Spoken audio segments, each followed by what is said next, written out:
Hey friends, I'm Aaron Ciotti. Everybody calls me Ciotti. Welcome to Friday Fart Bags Friday, Farting Fun Friday. That was the AOS 3.5 on... What? It's on 1404s, isn't it? Where is it? Where have you gone? There it is. Yes, on Axis 1404, 4500-ish kV motors and Gemfan 3052 propellers. They're not actually 52 pitch. Let's actually look at what the real pitch of those propellers is real quick. So if you go to Gemfan's website, gemfanhobby.com, and you find a propeller, you can find the actual pitch. It looks like 3.5 is the 3.5 is the pitch. So to me, the name of this propeller should not be 3052. It should be 3035, 3035. Yeah, that's what I was just flying with Walksnail, and it is the old school. It is the Gen 1 AOS 35 with the extra long camera mount plates. That's why you have that weird like yeah, black like they're not standoffs, but yeah, it's the camera plates in view. The next version of the AOS 3.5 fixed that, but I don't have it, and they're kind of expensive. So yeah, I'm using the original version. Flies great, actually. That was with a 4S 850 and big spot. You know, that's really not like a 3-inch spot there. That's more of a 5-inch spot. But it's really cool that with like 30 degrees of up tilt, you can still rail that thing around in such a big location. Today we might finish the Grinderino, maybe not. It's back there. We got a couple things we're gonna do first. We are going to shift some things around, and we are gonna unfortunately take some things apart. This is the Walksnail 75mm build that once I finally got all completely put together, I went to take it off, and one of the motors was twitching. This has the Neutron RC 1S AIO, and it would appear that one of the MOSFETs shit the bed. So yeah, that's kind of sad, but Newbie Drone is going to take a look at it. That's where I bought it from, and yeah, we'll see what happens. Maybe they'll send me a new one. So we're going to rip this apart, which is super frustrating, but welcome to FPV.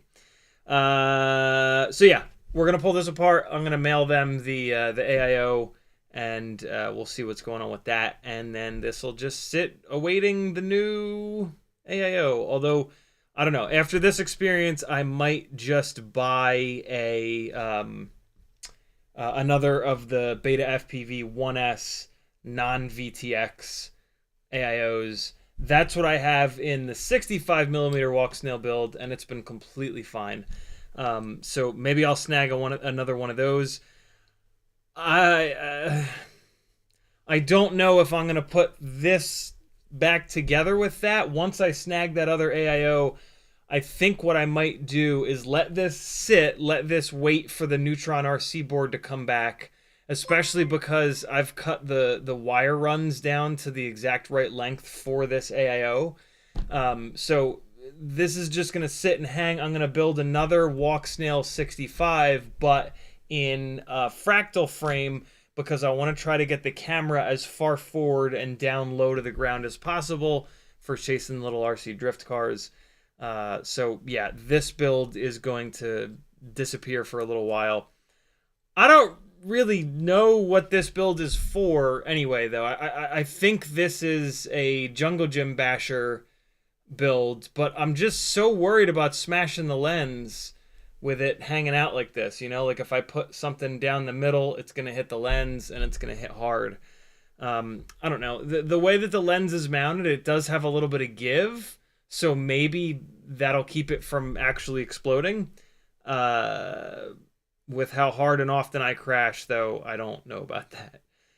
So yeah, we're gonna tear this apart, very unfortunately, and then we're gonna move some things around frame wise. I put the Weebleed motored Ultimate Freestyle Tiny Whoop onto the prototype of the new Newbie Drone Cockroach V3 frame, and I broke the frame within, I don't know, 5 or 6 really hard batteries on Wednesday. So I'm going to take it out of this frame, and I think that I'm going to put it into this black Meteor 65 Air frame that the Hummingbird is currently in. And then I'm going to take the Hummingbird guts and I'm going to put it into the other Newbie Drone Cockroach V3 prototype frame that they sent me way back when. I did notice though, so this is the prototype frame that I flew a bunch on the Acroby V4. And I did actually just notice that I've cracked the duct a little bit in the front here, but it's only cracked like half the way through. And so what I'll do is I'll put a little bit of welder on here to stop this crack from happening, and then yeah, we'll fly the Hummingbird some more. and see both how this frame holds up and how the AIO holds up. So yeah, we're gonna do a bunch of like random odds and ends. I want to do the Tiny Whoop stuff first because I know that I'm gonna be able to get it done, and then we'll save the Grinderino to last. I think the first thing we're gonna do is rip this apart, just so that I can get that, make sure that I get that AIO in the mail. AOL in the mail. Hockey Rounds was first in the chat. Northern Tier was second. Curtis Hayes, Matt Trombley, Flush FPV, FPV Super Trucker, Freelojo, Frank Nicholas, Tongue Out FPV, Christopher R. Besson, CMYK, Mick Mucus, 661, Egg Pain. What does that mean? What does egg pain mean?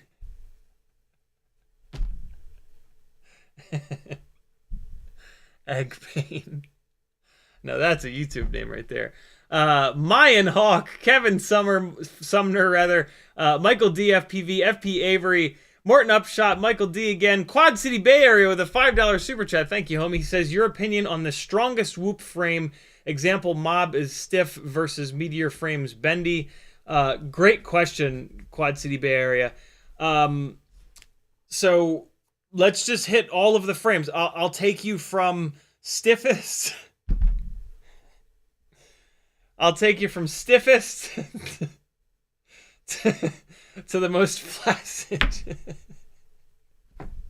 Sometimes, like, I realize what I'm going to say ahead of time, and I'm like, don't say that, you idiot. Don't say that. The stiffest is the Cialis frame. Now, the stiffest is the Nubidrone Cockroach V1 and V2 frames. Unfortunately, they're kind of too stiff. So I guess the stiffest frame would be the Cockroach V3 or the Fractal because they both are mounting the motors on carbon fiber.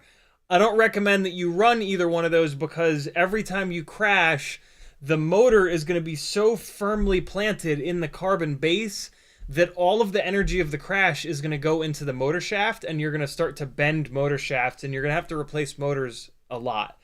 And that having the motors solidly mounted like that in a tiny whoop doesn't really give you much benefit in terms of PIDs and filters.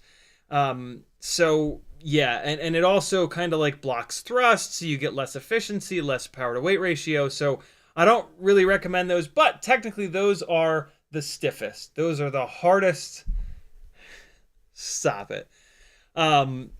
Right below them is going to be the regular old Nubidrone Cockroach V1, V2, whatever you want to call it, 65mm frame. That frame is great. You can crank the PID tune up a little bit higher than some of these other frames. You can crank the PID tune up and turn the filters down as much as the carbon fiber braced frames.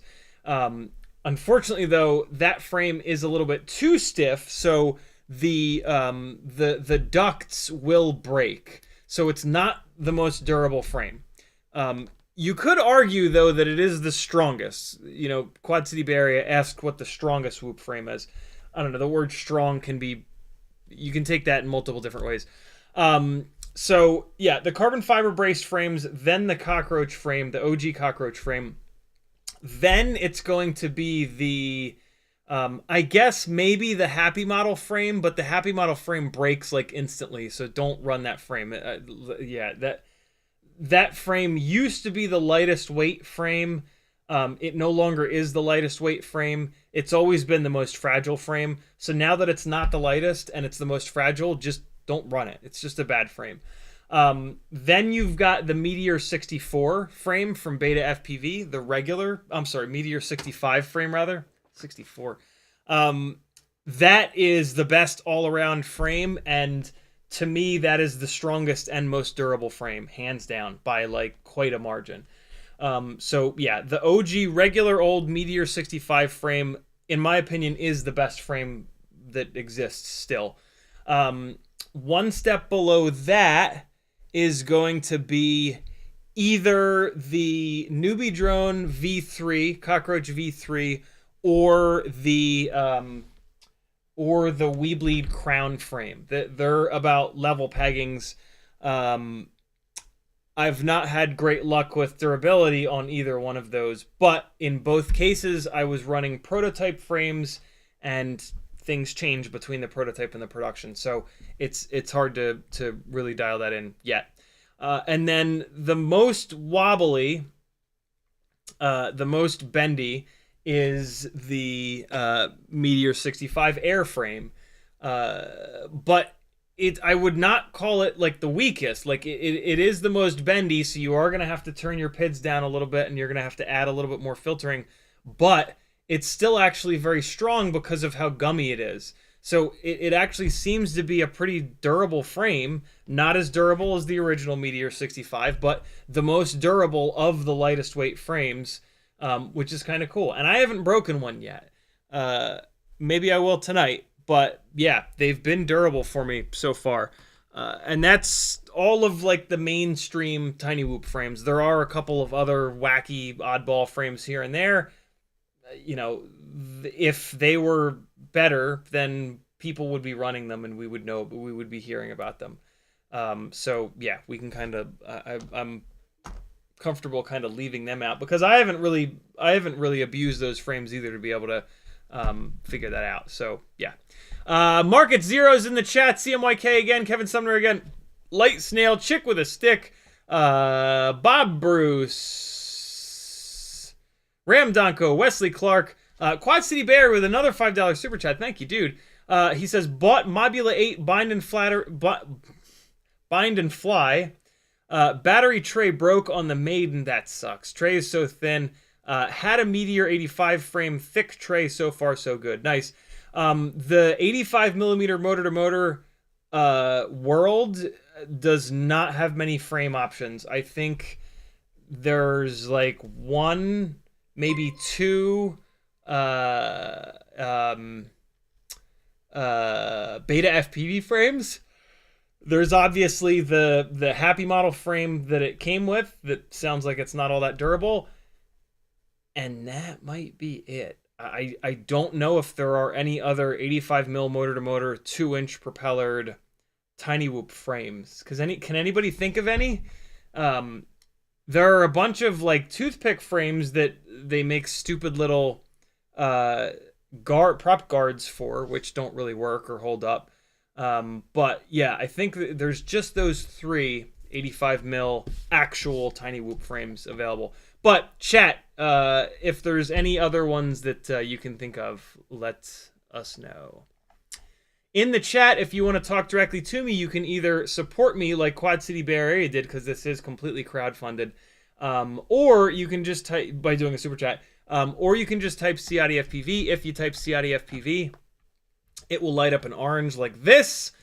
You can also do this with each other. If you type CMYK space FPV, when he looks at your chat message, it'll light up an orange exactly like you're seeing here.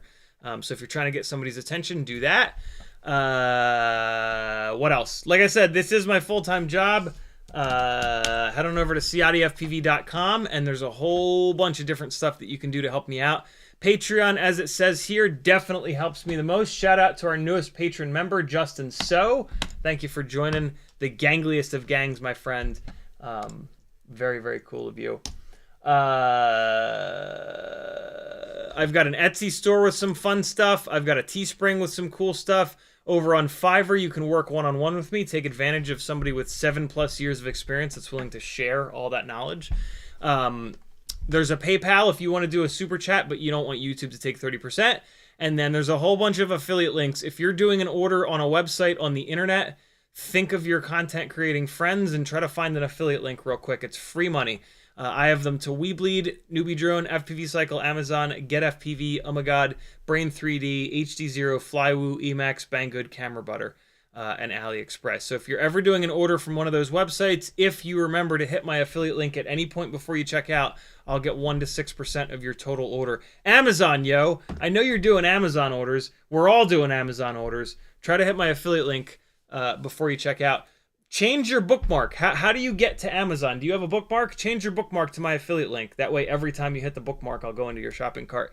If you don't use bookmarks, you can, in your URL bar, you can start typing Amazon and it'll probably make like a suggestion. You should be able to delete those suggestions and then hit my affiliate link a bunch of times, and then your browser will think that you always want to go to my affiliate link when you type AMA for Amazon in your URL bar.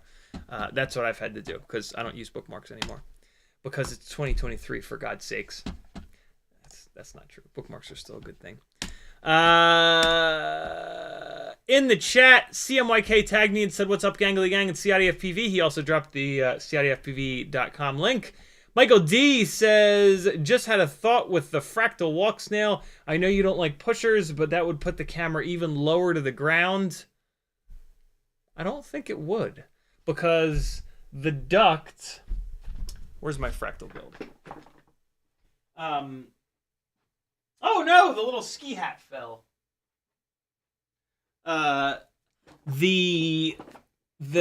So if I built it as a pusher, the camera would sit, the lens would sit right here where my finger is. And so like nose down, there would be like this. So the bottom of my thumb, this would be the gap from the ground to the camera.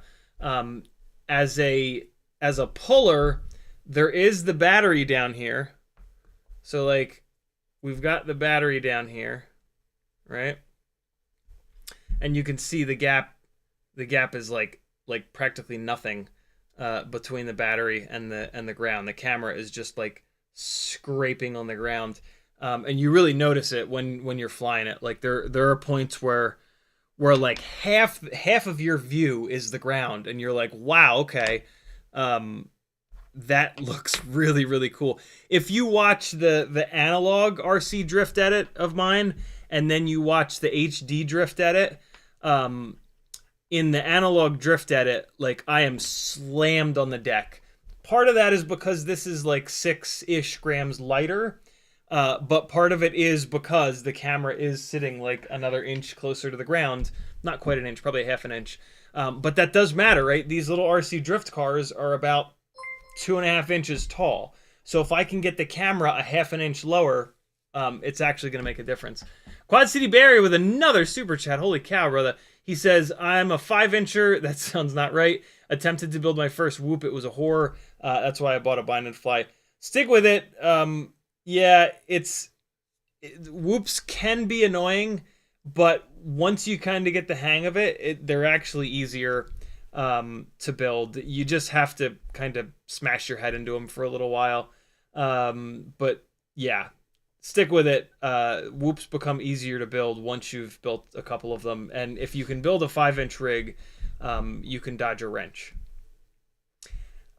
Sorry, you can dodge a ball. Sorry, no, you can build a tiny Whoop.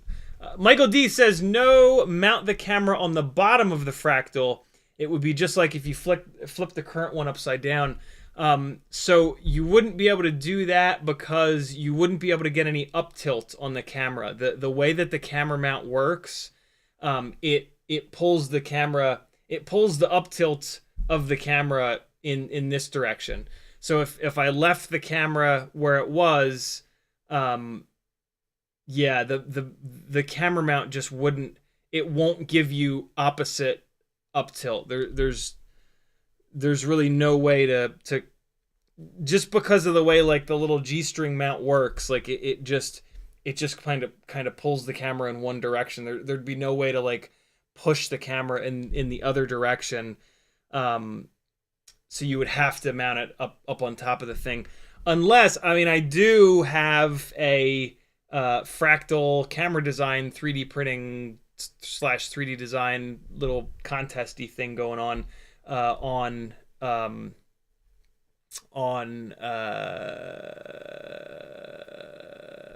Discord. So if somebody was able to create a better camera mount for this fractal frame, technically maybe they could set it up to do that in the opposite direction. That would be kind of cool. The antenna would take a little bit more of a beating because the antenna would be downwards. I don't really like pushers because they put the propellers so close to the ground that like taking back off after you've crashed can be really impossible. Like if there's a grain of sand on the ground, it's going to touch the propeller because it's so close. So I really prefer puller setups just so that you've got some stuff below the propellers to block the blades of grass, the carpet, the whatever, so that you can hopefully take the thing back off. You know, that's partly me just being a lazy fat slob and not wanting to go pick up the quad, take the walk. But yeah, that would be interesting. It almost would like look better as a pusher. It almost looks like it should be a pusher. It looks a little bit awkward as a puller. But yeah. All right, let me get caught up on chat here. Michael D says just had got that one. Kevin Sumner says, I just noticed Gemfans website lists 2925 5-blade blunt props for ducts. They're labeled as new. Have you used them? Thoughts versus D76? A 2.9? Really? Hold on.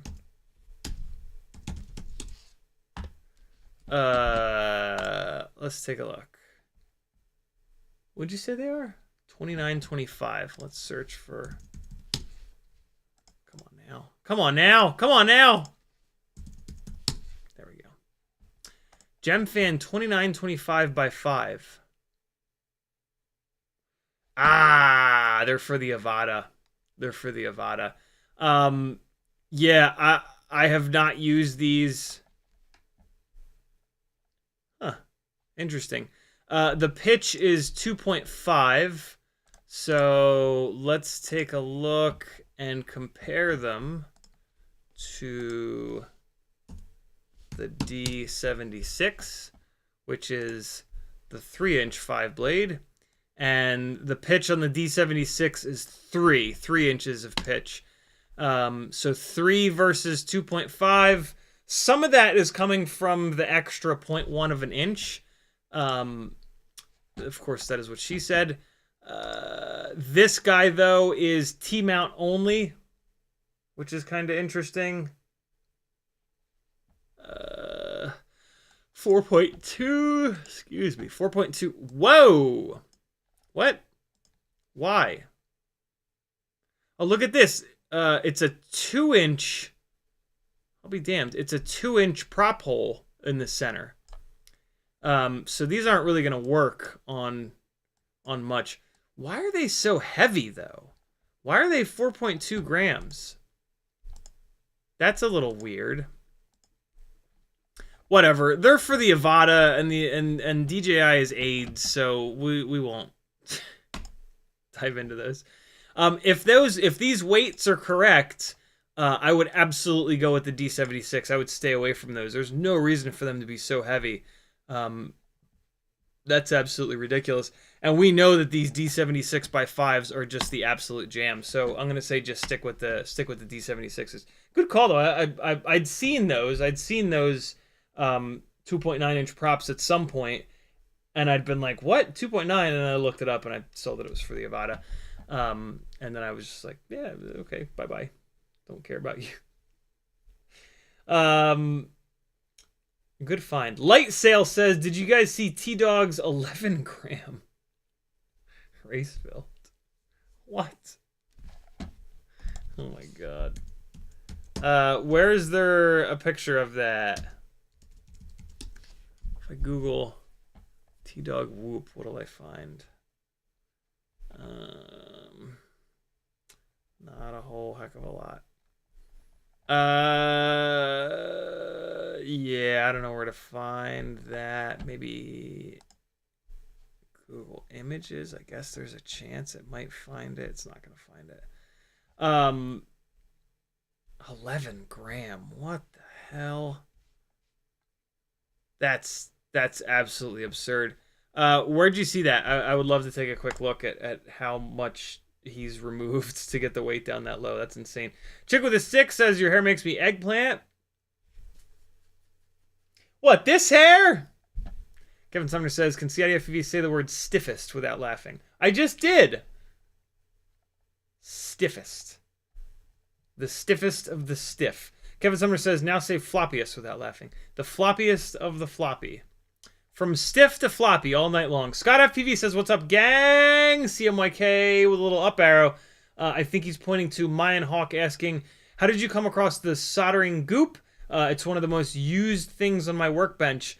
One of these beautiful people in the chat knows... Shit, what's the full story? Either somebody in the chat knows the person who runs massadhesives.com, or saw them somewhere and saw this thermally resistive putty and told Mass Adhesives that I have a live stream and that they should send a tin over because I would probably love it. And yeah, so one day this showed up, and I think I had already talked to whoever it was in chat about it, or maybe I'd already talked to Mass Adhesives about it, so I knew it was coming. But yeah, I started using it and I was really impressed, and yeah, it's just awesome stuff. It's really, really good stuff. Super, super useful. Just as useful as blue tack, but a little bit better in that it doesn't melt and get all disgusting and goopy. It is black, so it's not such an obnoxious color. And it is designed to leave the heat in the work. It's designed to not like absorb the heat, which is what you want. You know, you want the heat to stay on the PDB and not transfer to whatever is touching the PDB. Quad City Barrier says, so gummy whoops are stronger. Sometimes there's a level of bendiness where it's a little bit of a sliding scale. If it's too bendy, it's gonna have weird low frequency oscillations and the PID loop is gonna go bananas. If it's not bendy enough, it's gonna shatter when you crash. So there's a middle ground that you really need to hit with the design and the material that these frames are made out of, where it's going to bend enough so that on really sharp, really hard crashes, it's going to take all of that energy that's generated and more slowly dissipate that energy, right? This is why boxers don't get knocked out. Like, if you just stood there, if any normal person just stood there and a boxer punched you in the face, even with like a jab, they would knock you the fuck out immediately, just straight unconscious. The reason why boxers can not get knocked out is that they like when a punch is coming in, they pull their head back, even if it's just a little bit, and they're just increasing the amount of time. Like if you just stand there and you just take it, all of that impact goes into your face in an instant. If you feint your head back a little bit, it lengthens the amount of time, and that prevents your brain from bouncing around your skull like Plinko. And they don't get knocked unconscious constantly. A lot of times when they do get knocked out, you'll see like they weren't expecting the punch to come in. They were like in the middle of one of their own punches and they weren't pulling their head back, or sometimes they're even leaning into it in even worse case. So yeah, our tiny whoop frames are just like boxers. But they're not pulling their little ducts back, they're just gummy, and so the duct can deform and then bounce back to deal with the amount of energy from the crash. Michael D said, no, we got that. YouTube just did the thing. Let me find my place. Hold on. Kevin Sumner dropping a Gemfan link. I think that's to the 2.9. Yeah, 2925 prop. Yeah, we took a look at that. Michael D says, what about the Flywoo Nano Baby 20 for a 2-inch frame? I have not really been into 2-inch stuff in forever. 2-inch propellers are very inefficient compared to 2.5. They're not that much smaller. There is a pretty good prop selection though for 2-inch. There are better 2-inch propellers than 2.5-inch propellers, which is kind of interesting. But yeah, 2-inch just is very inefficient. And up until very recently, like, there wasn't a camera set up that made much sense for a 2-inch build. Now there is, so 2-inch is having this like crazy resurgence, which is interesting because it still has all those same problems. So like, the reason why 2-inch is a lot less efficient than 2.5-inch is just the way that propellers sort of work. Each propeller blade you can think of as an airplane wing. And if you've ever seen an airplane land in the rain or in the fog, you'll have seen these tip vortices happen. So it's with an airplane wing, or with the blades of our propellers, there's a high pressure zone on the bottom and a low pressure zone on top. Well, as the air passes over the airfoil, that's what happens. The shape of the airfoil is what creates that. Also the angle of attack, but yeah, the geometry of the airfoil creates high pressure below, low pressure above. So the high pressure is kind of pushing up on the wing, and the low pressure is sucking up on the wing. That's how airplanes fly. That's how propeller blades make thrust. Well, so you've got this stacked up air on the bottom, and then you've got like this vacuum almost on top. Well, that's great when you have a physical blade separating those two zones, but out at the end of the blade, those two zones are going to mix.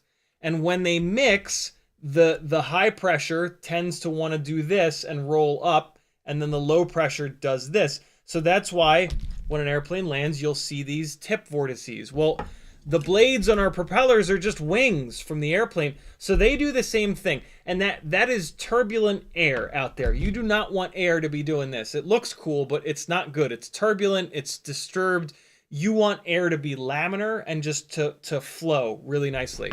And the air does that where the blade is separating it, right? The blade has a real sharp edge on the back to rejoin the high and low pressure zones, and there's not much turbulence here. Most of the turbulence is right out here. So with a propeller, so with an airplane wing, what you'll see on they put, I forget what they're called now.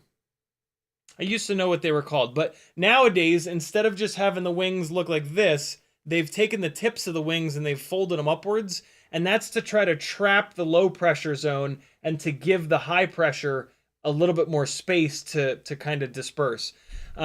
We can't do that on propellers for reasons. So we get a good amount of turbulence right at the tip of the propeller.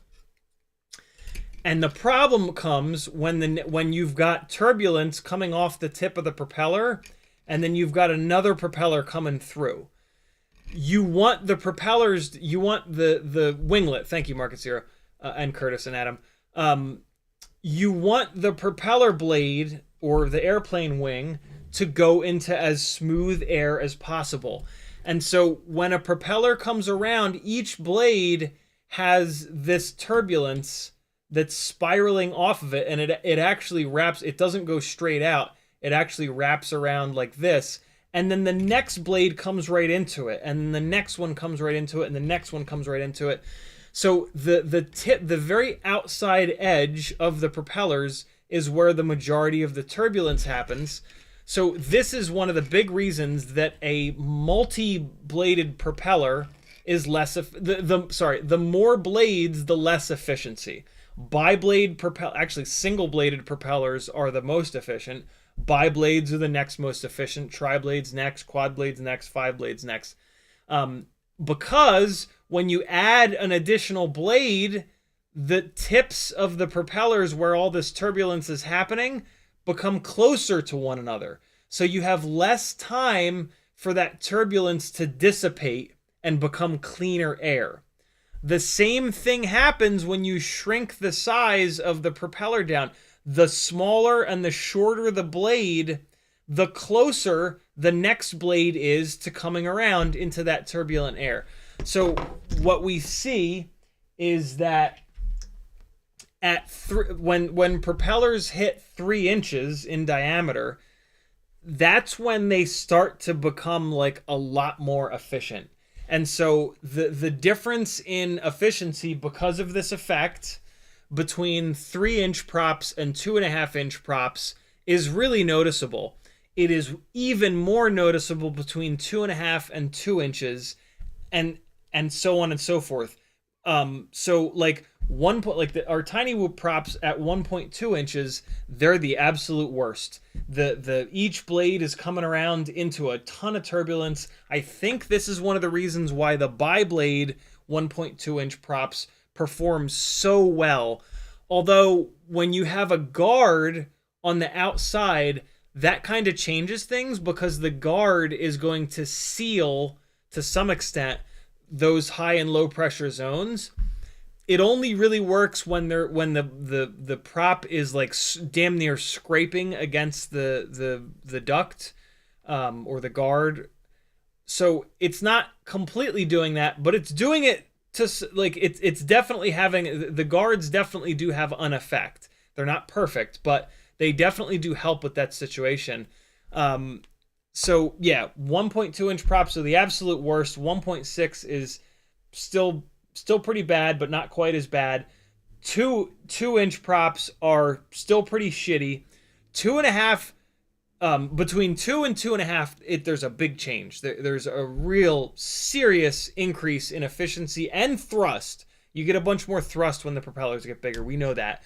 And then from 2.5 inches to 3 inches, there's another pretty significant bump in efficiency and thrust. And then 3 to 3.5, there's less of an effect. 4-inch less of an effect. 5-inch less of an effect.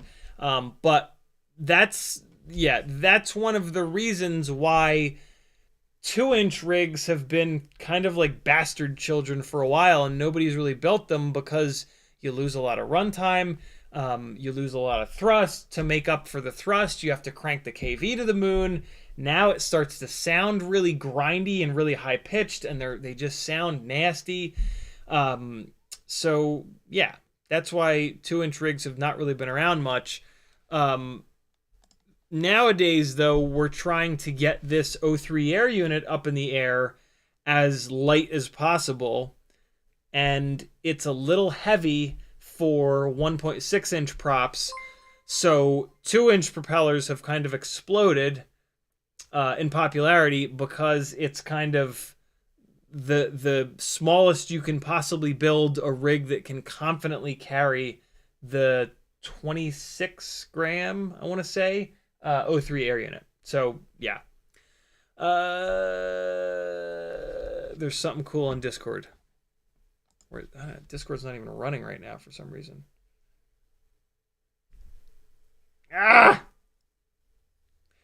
Gage Stays Fly says, my apologies, gang. Supposed to stay. Fuck your hair. Damn autocorrect. Gert Jan is in the house again. I haven't seen you in a while, brother. Hopefully you've been well. He says, hey again, what is a decent, good, available 3-inch frame? I was searching for an Armatan Gecko. Definitely don't get that. But it looks difficult to get and expensive. Yeah, the Armatan frames are no good. The carbon fiber is in the wrong direction, and they're solid base plates. Stay away. They were good like 4 or 5 years ago. They weren't even that good back then, but they were acceptable 4 or 5 years ago. Nowadays, they're, in my opinion, not really acceptable. I am going to be buying a Quadmula Siren F3 split, probably tonight, maybe tomorrow. I was familiar with this frame, but I don't know. For some reason, I just didn't. I didn't get one. But I think this is the 3-inch frame to have right now, especially since you can't get the rip squeaks anymore. The only thing I can think of is maybe the weight is what turned me off at 54.2 grams. But I think the Grinderino is even heavier. Yeah, the Grinderino is 65 grams. So 54 is a huge improvement versus 65. So yeah, I'm going to give this Siren F3 split a shot. They also make it as not a split base plate, which is really, really cool. This would be a little bit easier of a build. The split base plate version is going to be a little bit more challenging, but it's going to have a slightly higher center of gravity from the rear part of the frame being lifted up and the front part being dropped down a little bit. Also, if at some point you decide to run like a run cam hybrid, this Siren F3 split is going to be much more realistic. Although you're going to have to get pretty freak nasty with it because it's set up for... it is set up... Where the hell is it? Where are the standoff lengths? I believe it's set up for 20 millimeter standoffs in the rear and 25 in the front. I could have sworn that it said it somewhere. I need to know. There it is. There it is. Yeah. So it only runs 25 millimeter standoffs in the front, and the run cam hybrid wants 28, if not 30. So if you're going to do this with a run cam hybrid in it, you're going to have to figure something out. You're going to have to figure out a way to get more front standoff height. You won't be able to run the carbon fiber camera mount plates. You'll have to run, you'll have to get like 30 millimeter and 25 millimeter standoffs. You'll have to replace all their standoffs, and then you'll have to run TPU loops off the front standoffs to mount the camera. So yeah, keep that in mind.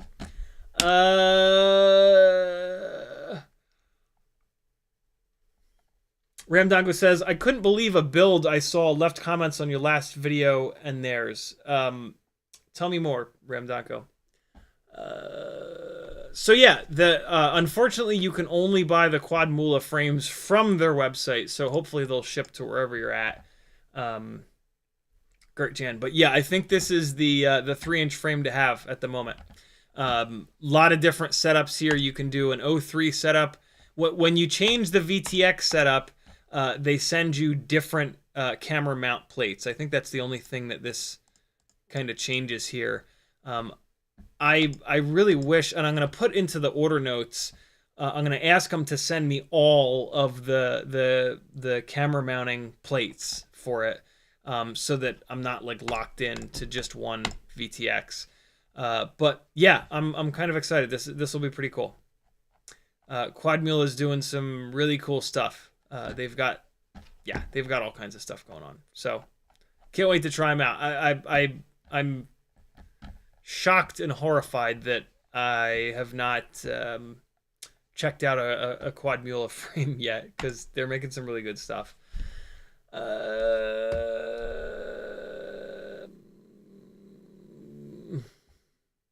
Mutterson says, I saw a cool illustration of this on Instagram, posted on Livestream Discord. Discord is now up. We're going to go to Livestream Live. And hey, there we go. They're calling it Prop Slipstream. And yep, there it is. And this is it happening from this is a really humid day. And what I think is happening here is that the tip of this propeller is damn near at the speed of sound, and it's heating up the air, and it's making it into it's picking up the words. It is vaporizing the water molecules in the air into steam, I believe, or boiling them, or doing something. But yeah, that's exactly what's happening. So that little trail that you see, that is the vortex, the tip vortex coming off and wrapping around.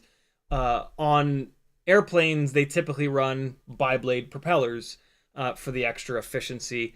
And as you can see here, with the bi-blade propeller, there is as much time as possible for the next blade to come around and not hit this turbulent air that's going on here. Cool. Makes sense? That's a cool little video there. Quad City Bay Area with a $2 super chat. He says, for whoops, bi versus tri-blades. Bi-blades are going to give you more efficiency. They're going to be a little bit more slidey, which is going to emulate bigger quads, 3-inch, 4-inch, 5-inch. And unbelievably, they tend to give you more power. It does depend on the motor and the KV, though. If you're doing the ultimate freestyle tiny whoop builds with the 0702 30,000, 32,000 kV motors, you definitely want bi-blades. They really shine on these 702 motors. If you're on an 0603 motor or an 0802 motor, or if you're just doing like a lower kV 702, the tri-blades can potentially make the same, if not maybe even more thrust. They're going to be less efficient because of what we were just talking about, but they are going to have more grip. They're going to be less slidey. So if you're racing, you probably want tri-blades because they're going to grip better in the corners. They're just, you know, when you're flying straight ahead and then you corner the rig, the number of blades is going to add to the wind resistance when it's going, you know, when you've cornered it and you want it to change directions. So more blades is just more air resistance as you're trying to change directions, and that's grip. So yeah, that's what's going on there.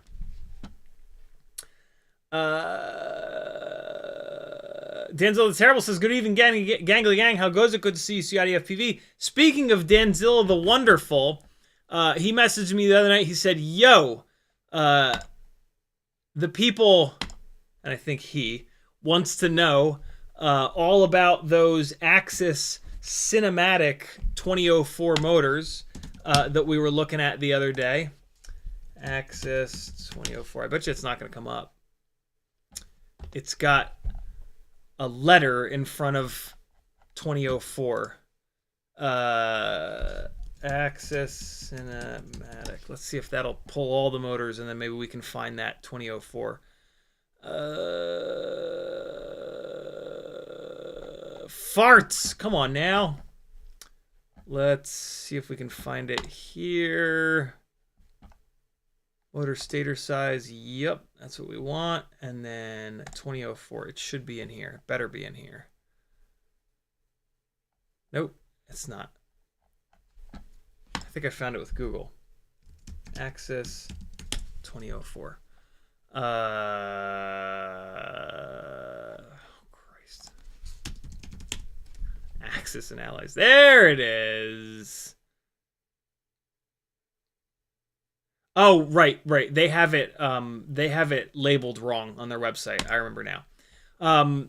So yeah, this is the motor, and yeah, Danzilla said, hey, I will sponsor that motor, and if you're willing to test them, and then if they suck, just, you know, do something with them. So yeah, Danzilla PayPal'd me $80 effing. So the super chat of the night immediately goes to Danzilla Terrible. Thank you so much, brother. There are 4 of these things on their way from GetFPV. I'm going to try them on the lightweight Cinewhoop Cinesplorer over there, and we'll see. The first thing I'm going to do is spin them by hand to see if they're super notchy. Even if they're super notchy, I'm still going to try them. I'm going to see what the deal is. Maybe they won't cause jello because the GoPros are really good at like resisting jello, not being susceptible to jello. So we'll see. I love the KV. 3500 KV is amazing. I love the fact that they say that they're for cinematic, so maybe they're better balanced. I don't know. But I'm going to find out, damn it. Thanks to Danzilla. Thank you, brother.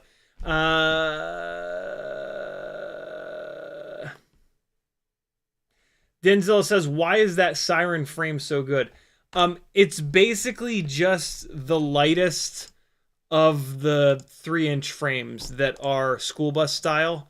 You know, this is very similar to what I tried to do with my 3-inch frame. So yeah, for all the reasons that I wanted it to be this format is why this thing is potentially really good. I don't love how long the ass is, but nowadays with the O3 air unit being really good for micros, it kind of makes sense. So it's, yeah, kind of inevitable. My 3-inch frame that'll probably never see the light of day. It was not set up to use it was not set up for a 20x20 stack in the rear, just so that the ass wasn't so long. I wanted to keep it lighter and tighter. Yeah. Now with Walksnail being so good and everybody's got Vistas. The O3 air unit picks up great footage. Maybe it was, maybe it was kind of kismet that that my frame fell on its face a little bit, because there are not a ton of people flying analog anymore, and with micros, like I think analog still definitely has a place on rigs which are carrying HD cameras, 5-inch rigs, right? But for micros, it becomes an awful lot more tempting to go towards an HD system so that you can get better than analog flight footage out of it. We still don't have a really good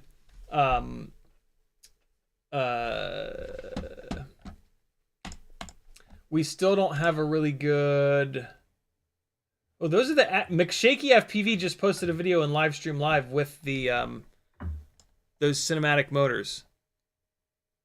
They do not look super notchy, which is just fan-effing-tastic. They don't seem to like snap to a stop. They're and I also can't hear them. I can't hear them when motors are super notchy. They go like when you turn them. Very cool, McShaky. Thank you for taking and posting this video. That's super helpful. I mean, they're on the way, so we're gonna test them anyway. But yeah, that makes me cautiously optimistic that they'll be good. Thank you, McShaky. Very cool.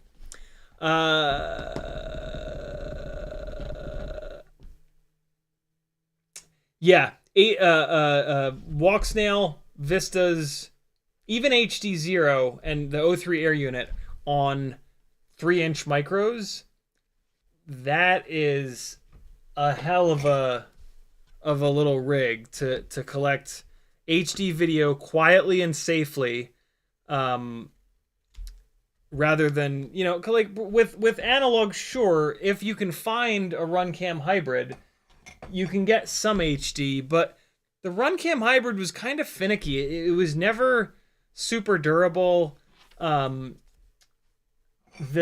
exposure algorithm wasn't the best. Like, it really was slow to adjust in terms of light to dark. When it was working, it was great. Like, if you could fly it at a time of day or in a location where there's not like really dark areas and then really bright areas, it actually looked really, really good. I think it's the same sensor as the Thumb Pro. And some of the footage coming out of that Thumb is awesome. The RunCam Thumb is awesome. But it's just not as good as these HD systems. Like, I guess it's better quality than the Vista, but I think it's about the same quality as what you get out of Walksnail.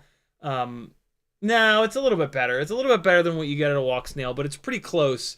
But then the O3 air unit just blows it away. The O3 system absolutely annihilates it. The O3 system has its own pains in the ass, but it's shocking how good it is.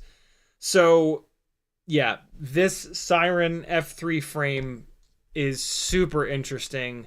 You can put HD0, O3, Vista, Link, Walksnail V1, Walksnail V2 in it. And yeah, it's a pretty minimal, just, this is what we want. This is the 3-inch frame that we want. It's got semi-decent motor protection on the ends of the arms here. I wish it had a little bit more, but you can put TPU arm guards on the front, and that'll beef it up and give it a little bit more up there. Yeah, good stack mounting setup. Just simple. It's a nice, simple frame. It's a frame also that's actually like had some thought put into it. And there are cutouts where they can save weight. Like, it's not just a slab of carbon and just like, good luck, make it heavy, it'll be better. Like, no. Take away carbon from where it doesn't need to be, and I can add that weight back with a bigger battery or bigger motors or whatever. So yeah, I'm digging this frame. I'm looking forward to checking it out, and I've heard really good things about Quadmula's frames. read through this and look through this. There's all kinds of cool stuff that this thing is doing. Also, it's got it ticks all the boxes that I usually bitch and moan about. It's got removable arms. I would not use this cable path. You do you, but this is an awful lot of cable here. I would rather just run them right out the side, and I will be running them right out the side like I always do. It's got this cool little pocket here for holding a capacitor, which is super slick. Yeah, a bunch of different cam mount plates. I'm gonna try to have him send me all of the cam mount plates. The O3 mount is made of TPU for a little bit of soft mounting to keep it from getting jello, hopefully. So yeah, I do admittedly wish it was a little bit lighter. 54 is a little bit heavier than what I would like, but if you're gonna add all this material in the ass of the damn thing, this is what it's gonna end up weighing. What are the how thick are the arms? Does it tell me anywhere here? You know, that might have been also why I didn't get it, because I think I remember it not telling you how thick the arms are. And that just annoys the hell out of me. Oh, no, there it is. 3 millimeter. 3 millimeter thick arms. So that's the right thickness. 3 mil is the right thickness for the arms. One of the things that's always kept me away from the Apex Micro is that they use a 4 millimeter arm, which is just way too thick. That is an arm thickness on a Micro that is never going to break. And the arms are they should be the weak point. The motor should not be the weak point. On a 4 mil thick arm, you're going to go through shitloads of motors. And motors are expensive, and they're a pain in the ass to replace, rather. So, yeah, this is the right thickness. 3 millimeters is correct. That's what I had spec'd out for my frame. So, yeah, I like I said, I'm horrified that I'm just getting wise to this frame now, but better late than never, I guess. It's a pretty similar design to... It's not. It's a similar like ethos to what was going to be my frame, but it's a totally different design. So yeah, I'm excited for that. Quad City Barrier, thank you for the support. Denzel the Terrible, thank you for the support as well. Very cool of you. CMYK says, would you run 1504s on that Siren split? Sure. This Siren will work with anything from 1404 all the way up to...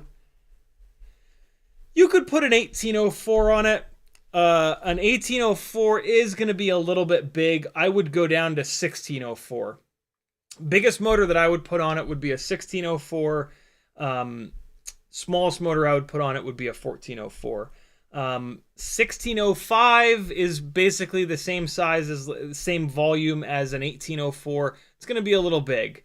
Those are more motors for a 3.5 inch propeller, and this is specifically a 3 inch. I am not the biggest fan of 3.5 inch rigs. The propeller just becomes a little bit too big for 250-ish grams of weight. This thing forcing you to run 3 inch props, it's going to build out to be like 240, 250, 260 grams, and it's just going to rail, and you're actually going to get like that off-throttle throw that we all want. When you go up to 3.5, you lose that. You gain efficiency and you gain power, but you lose that off-throttle hurl, and it ends up starting to fly more like a toothpick, and I just personally don't like that. I want to be able to throw it, you know, inverted over trees and stuff without it stopping halfway and falling into the top of the tree forever. So yeah.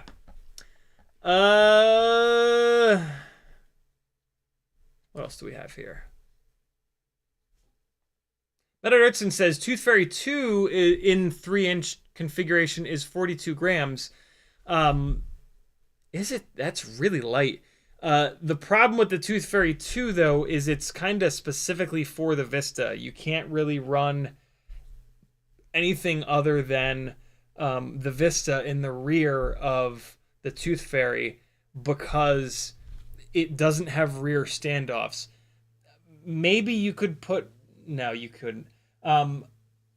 in theory, Bob will come out with a version of it for the O3 air unit at some point, but it's never going to work with a Walksnail VTX. It's never. I was about to say it's never going to work with an HD0 VTX, but the new HD0 20x20 tall VTX looks to be damn near the same dimensions as a Vista, so maybe that could work.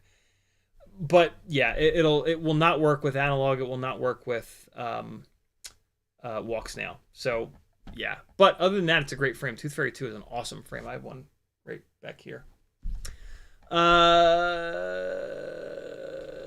Ramdango says 14 gram whoop. Hello. Hey, handsome. How'd everything go? Good. Cool. I'm tired. I'm gonna get something to eat. Okay. Love you. Love you. Kevin Sumner says, does the Siren F3 have M2 standoffs in front and back and M3 standoffs in the middle? Looks like it, doesn't it? Yeah, it looks like it does. So I'm okay with that. Oh, sorry, I have the wrong view up. Maybe that's why I wrote this frame off. I remember seeing this frame a while ago, and for some reason I wasn't into it. I'm okay with the M2 standoffs in the front here because this carbon fiber camera mount is going to really strengthen the shit out of the front of this. In the rear, I'm a little bit less okay with it, but you're not going to hit the rear nearly as often as the front. I would really prefer this thing to have M3 all around, but then it would be even heavier. So, yeah, it's, you know, kind of a necessary evil, I guess you could say. But yeah, it looks like it's M2 in the front and the rear, and then M3 in the middle. I love that it has M3 in the middle. I'm glad that it doesn't have M2 throughout. So, yeah, that's a good thing.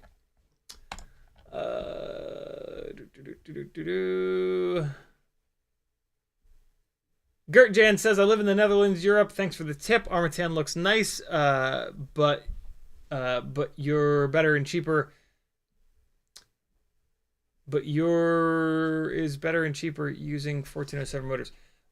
Gert Jan, tag me again and ask that question in a different way. I'm not sure what you're getting at. What I can say though is that 1407 motors are bad. 14 tall and 7 wide is a motor that is too tall and it's going to overheat. You want your ratio of height to width to be a minimum of 3-to-1. So 3 wide for every 1 tall. That's for freestyle. For cinematic stuff, you actually want that ratio to be 4-to-1 or even 5-to-1. As the motor gets wider, more of the motor is in the airflow from the propeller to cool itself down. A really tall motor that's not very wide, all of that airflow is just going to go past it. It's not going to go inside of the motor to cool it down. And those motors tend to overheat like crazy. That's one of the nasty things about 1407s. 1407, 1507, 1408 is even worse. You go full throttle and you can literally hear the damn thing go like, whee! Even though you're still full throttle, because it's just saturating with heat. You get like a split second of full power, and then as the magnets get boiling hot, they lose magnetism, and the amount of power just ramps right down. The amount of juice that you're putting into the motor, though, stays the same. So you're just wasting all this energy by the motor saturating with heat and becoming less efficient. So yeah, stay away from 1407s. Adam Weston says, condensing the water vapor into water droplets. Thank you.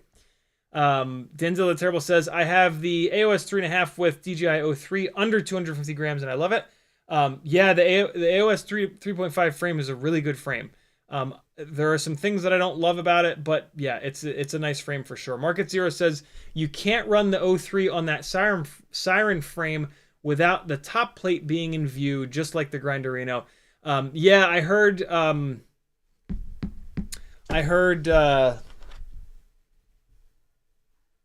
oh my god, what's his name? Not Tyrant.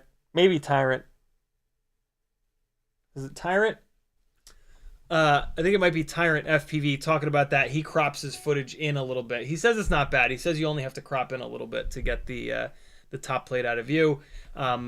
Yeah, and you said it, Mark, just like the Grinderino, right? It's just it's a thing, man. Like with the and I get it, because with the O3 air unit, the damn thing is so expensive that you don't want to hang the camera out the front and break it.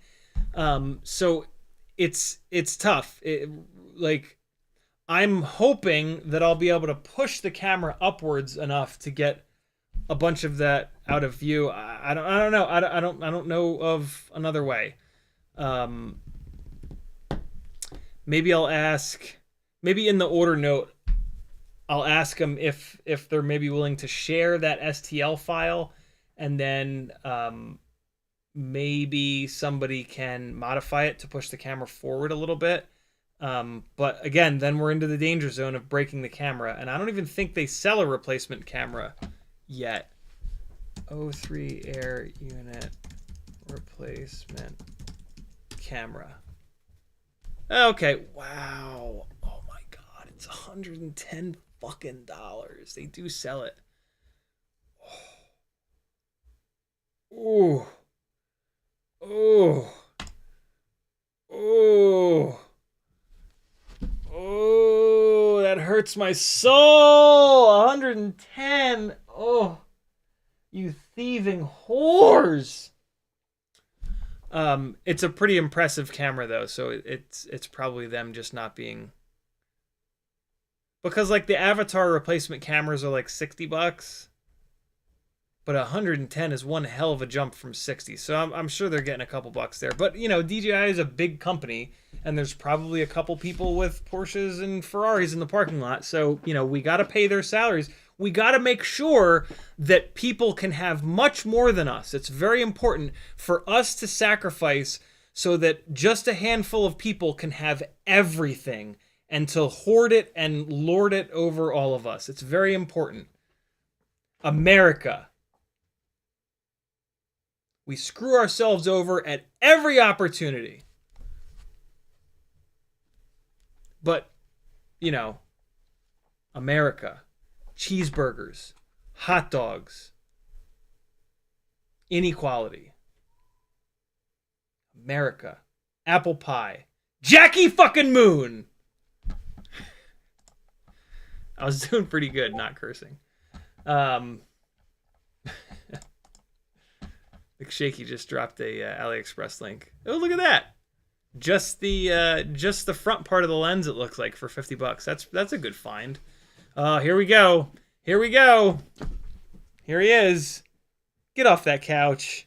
Get off the couch. Thank you. Oh, he left. Okay. That works. Good find, dude. Very cool. I wonder if you could buy this and then just get that Flywoo naked kit. Look at that. I've never ordered from AliExpress. It scares the shit out of me. This is a good link, though. I'm going to put this link into the chat. $50 is... I can't put this link into the chat. I'm going to put this item description into the chat. The link is too long for the chat. There's the item description. If you search for that on AliExpress, you should be able to find it. Good one, brother. Good Juan. Denzel the Terrible says, what motors, props are you thinking about for the Siren frame? I have no idea, dude. I have a couple of sets of Zing 1504s. They might make their way on there. It could be a good excuse to check out the T-Motor 1604s. It would also work with 1404s, and I think I have an extra set of T-Motor 1404s floating around. What I'll almost certainly do is put LED race wires on it, and then I can easily swap motors off and on, and we'll try a couple of different motors on it. And yeah, and we can play around with a bunch of different propellers as well. SafeZone FPV with a $5 super chat. Thank you, homie. He says, was good What's good, FPV peeps? Just glad to be a part of this cool ass gang of peeps. LOL. Thank you, brother. Very cool. Much appreciated. Kevin Sumner says Ripsqueak V2 on 3-inch is about 40 grams also.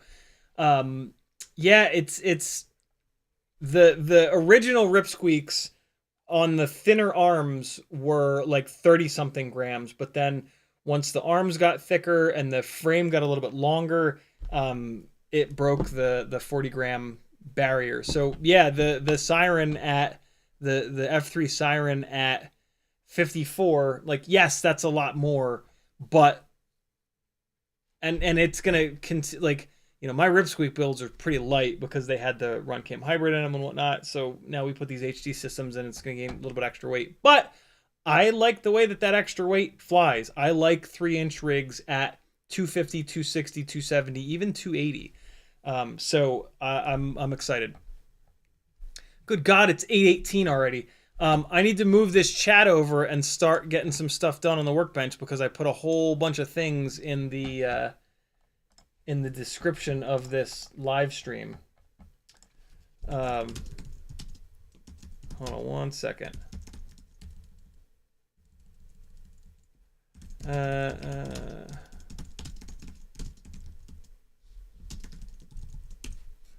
Okay, and there we go. All right, cool. Hey, no live stream on Sunday. I volunteered to work at Atlanta Pride, and I'm super excited for that. I'm going to fly the parade, and the family is coming with me, and I'm really, really, really excited. They've never really gotten to see me work, so that's going to be really cool. And I mean, it's just going to be awesome. Pride is just the greatest shit ever. So yeah, that's going to be my Sunday, and see, this is like such a perfect example of why, like, you got to go outside your comfort zone, and you got to, like, A, you have to go outside your comfort zone, but B, doing volunteer work can lead to really, really cool stuff.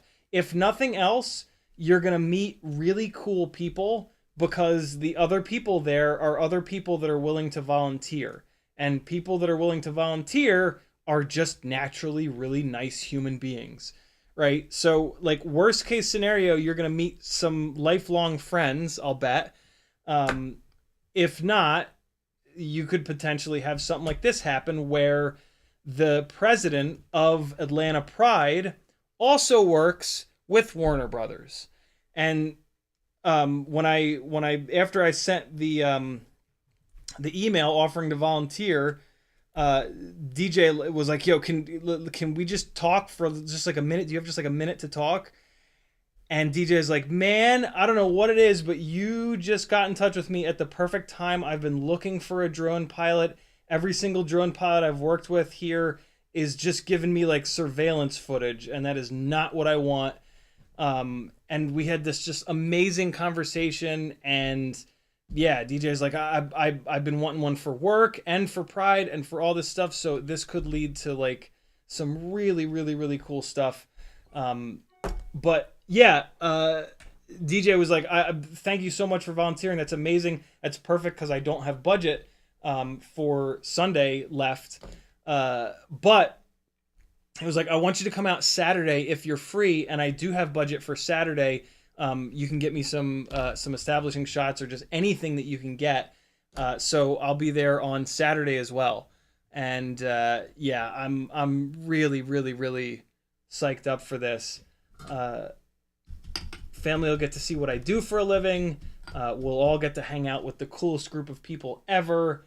And yeah, it'll just be a great weekend. So I'm super excited about that. I'll miss you guys on Sunday at 3, but there's a chance that we'll get back in time and I can maybe do like a late night stream. You know what I might do? Maybe I'll do I have not done a PS5 stream in a long ass time. So maybe I'll do that. Maybe I'll do like a Gran Turismo 7, or Christ, I could even do a DayZ stream Sunday night so that we can kind of more informally hang out, because I might not really be in the mood to get all this stuff set up and do like a proper FPV stream. You never know though.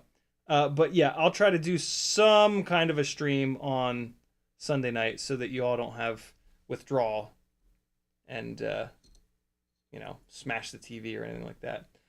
All right, so that was power. Now we're gonna pull the RX and TX, and then this thing will pretty much. I guess I'll pull the. I'll leave the battery leads on there. I'll leave the battery leads on there. I'll also leave the my custom antenna on here. A little bit of flux here, and get this popped off real quick. So yeah, this is gonna be a fun weekend, man. I'm very excited to. It's been a while since I've really like volunteered. When I'm super busy with work stuff, it's really hard to make time to volunteer. But like, it's really important to, because like this is almost certainly gonna lead to more work, and I'm getting paid for Saturday, right? So like, I'm making a bunch of money from this thing that I was 100% willing to volunteer from. And like, not to mention that when you offer to a company or to a person or to whatever to volunteer, they remember that, right? Like they remember that you were willing to do that, and that a lot of times will like encourage them to then hire you down the road, right? Like you might just volunteer that one time. You got to be a little bit careful, and you got to set some boundaries and make sure that they don't, that you're not working for them for free over and over again. But yeah, you guys aren't dumb. Like you'd be able to figure that out. All right, so there's the Neutron board. This is going to get shipped on back to Newbie Drone, either for replacement or repair. Kelvin said he wanted to take a look at it, and he said he might actually be able to repair it, because he's been wanting to. It sounds like he's been wanting to play around with a hot air station with ESCs. So we'll see. I'm hoping that he can repair it so that I don't lose this BT 2.0. But I mean, whatever. There are more BT 2.0s in this basement, so we'll be alright. Okay. I guess what I'm trying to say is that you want to volunteer for the right people. Be careful who you volunteer for, and just understand that, yeah, people can. It's very easy for people to take advantage of you. But I don't want to. But like, don't let that keep you from volunteering, right? Like, absolute worst case scenario, they take advantage of you. Oh damn! I did something awesome for someone that's like not the best person on earth. At the end of the day, you should feel really good about yourself for putting yourself out there and doing something awesome, right? Like, that's the story at the end of the day. The story is not, oh man, I got screwed over. I volunteered in hopes that I would get a job afterwards. Like, that's not it. No. You're volunteering for the sake of volunteering. You're not volunteering to get work. If you get work after it, great. But like, you should be volunteering for the sake of volunteering. As long as that's the deal, then if you don't get work afterwards, you're not going to be all pissed off, and you're not going to, I'm never volunteering again. Ah! You know what I mean? So yeah, get out there and do something nice for somebody else. Give up a little bit of your time for the good of society. We need as much of that as possible, now more than ever. Okay, so soldering iron can flip off. Now we are going to get this broken Cockroach V3 frame out of here and move this thing over to the other. Wait, no, hold on. I need to do this one first because this frame is getting moved onto this rig. So, well, actually, it doesn't matter. They're all going to come apart anyway, but they both have to come apart anyway, so it doesn't really matter, but it's fine. Here we go. This is the Hummingbird V3. Super Deluxe is in the chat. What's up, brother? Super Deluxe says, what do you think? What do I think about what? Got my micro parts in, We Bleed Motors, Newbie Drone, Crossfire Flight Controller, Runcam Nano 3. Which cam hood should I be using? I was thinking the Bikini Strap 3D print one that puts the cam up front. I do not like any of those 3D printed mounts because they don't really protect the camera much, and a lot of times the camera can slam into the AIO and destroy the AIO. If you've got a Runcam Nano 3 camera, you should run the best of the canopies, which is the Mobula 6 canopy here. It comes with a secondary little piece that the Runcam mounts to, and then that secondary piece is what the canopy mounts to. So yeah, you wanna get this. This frame is or this canopy is definitely the best one, especially if the only reason not to run that canopy is if you're not running the Runcam Nano 3. Since you have that camera, you should run that canopy. Make sense? And buy a regular Meteor 65 frame while you're at it, and buy an additional Meteor 65 light frame. We are starting to notice that the Meteor 65 air frame is kind of fragile, and yeah, they're what, like $3, so you might as well have an extra.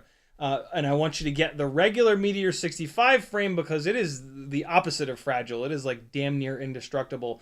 So like if you do that build and you start breaking both of those Meteor 65 air frames pretty quickly, you can just bail on them, put the regular Meteor 65 frame on.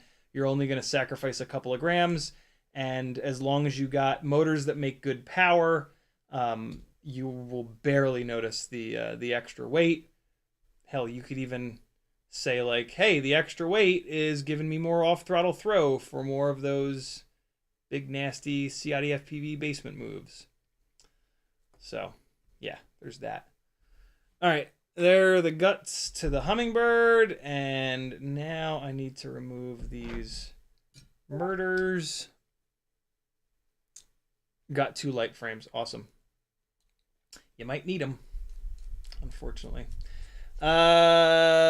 These motors are going into this frame. So I'm going to pull the motor and put it in the new frame. This way the motors all go in the same spot, and I won't have to hook this thing up to Betaflight to get the motors rotating in the correct direction. So this here is motor 4, which is going to go up here. And so now these Newbie Drone 0702s,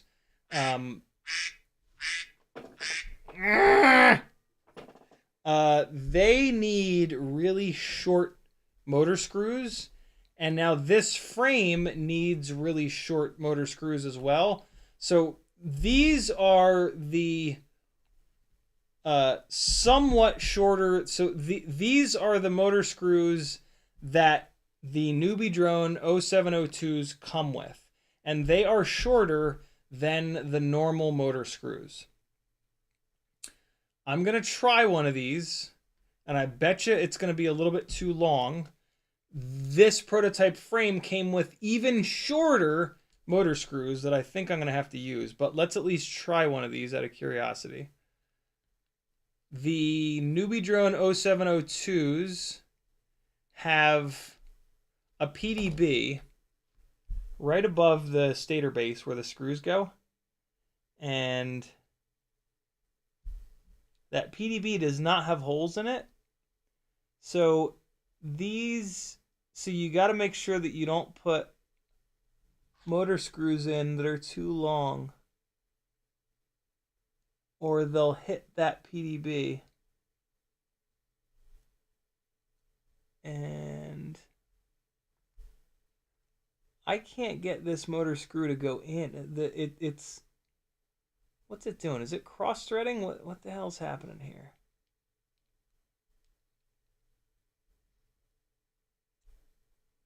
It's not. What?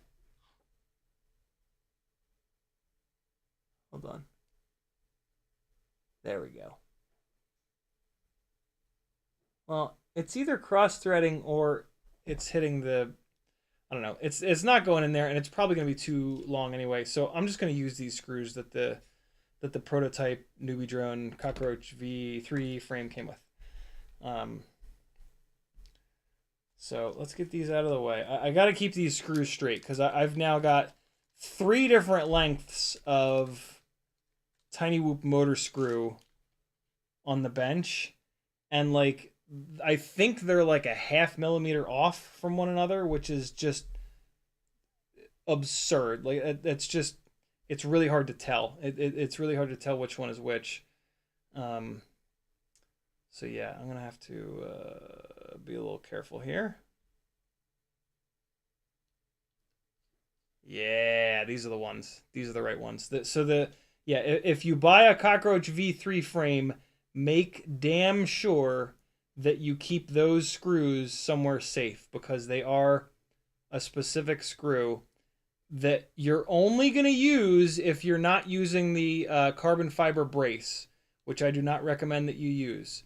If you use the carbon fiber brace with the Cockroach V3 frame, you can use any old motor screw. You can use the standard full-length motor screw. If you use the carbon fiber brace and you use these 0702 Newbie Drone motors, you need to use the motor screws that come with the Newbie Drone 0702 motors. Boy, oh boy. Is this shit confusing sometimes. Right now what I'm doing is pushing the motor PDB back down because previously when I used the wrong length screws, I jacked it all up and pushed it upwards. There we go. That's better. All right, cool. So yeah, that's the full kind of Magilla Gorilla. Everybody still with me, hopefully? Bob Bruce says, Ciotti has said it many times, Superlux. What have I said? Which color plastic is the strongest for the frame? Certain color dies. Any dies. Think of it this way. Plastic is clear. So any color that you add to plastic is taking away from the amount of plastic that's in there, right? Like, and that is in turn going to make it a little bit weaker. I have not really, and you could also argue that the darker the color, the more dye or pigment or whatever it is that they're adding in. So you could say that the darker the color, the weaker the plastic. I have not found any of that to be true. I have not had clear frames be more durable than colored frames. But technically speaking, that should be the case. So there's that. This is now motor 2 that I took off of here. So this this Hummingbird is actually going to get a little bit heavier now because I'm pulling it out of the Meteor 65 airframe. This is what I'm doing here is actually potentially a step in the wrong direction for the Hummingbird. I think that the Meteor 65 airframe, it seems to be more durable, and it's lighter than the. It's definitely lighter than the Cockroach V3 prototype frame that I'm putting on here. It also does seem to be more durable, but that maybe not. Maybe not. I haven't done enough testing to really say that with any kind of certainty. But initial reports point towards the Meteor 65 airframe being the best, being the most durable of the new ultra lightweight frames. That's what I'm trying to say. But yeah, like I said, more testing is needed. I've only broken one of these V3 Cockroach frames. I've probably only put 30 or 40 batteries through the Meteor 65 airframe. So yeah, it's tough. That's not quite enough time or abuse to really get to the bottom of it.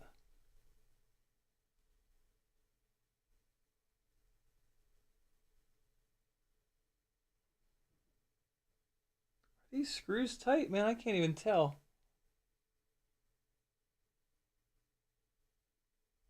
The plastic is so thin on the bottom of this mount. They did that because of the carbon fiber brace. So that it's not too thick, right? They had to like kind of pick. Make the motor base regular thickness and then the carbon fiber on top of that, and then they have to give you longer screws. What they chose was to make the motor base thin, so that you can use regular screws with the carbon fiber brace, and then they give you the shorter screws. I don't know which is the right call, but yeah, that's the situation that we in. This is now motor 1. Going on back here. Shit, man, we're not gonna get to work on the Grinderino at all. It's 8:38 already. Ah! And that's the thumbnail image. Crap. I hate when I do that. I really, really do. If it's just the description, it's kind of fine because I can just change the description. But when it's the thumbnail image, like, it's kind of locked in. But man, we had some great questions the first hour of the live stream, and like the Q&A-ness of these live streams is really where I feel like I can help out the most. So that's always first and foremost, and then if the chat slows down and we have some extra time, we can do a little bit of building. But you know, you guys know how to build. You guys know what's up, and you've seen me build a million rigs by now. So CMYK says Ghostbusters is always the correct call. God only knows what you guys are talking about.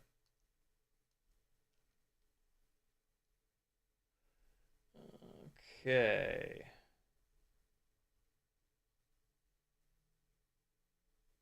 Man, there's a lot of the motor moves a lot on the base of the frame.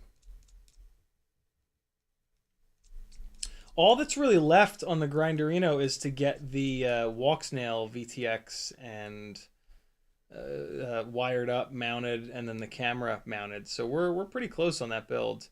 I don't fly outside all that often though, so like the tiny whoop stuff really takes priority because it's just gonna get used a lot more.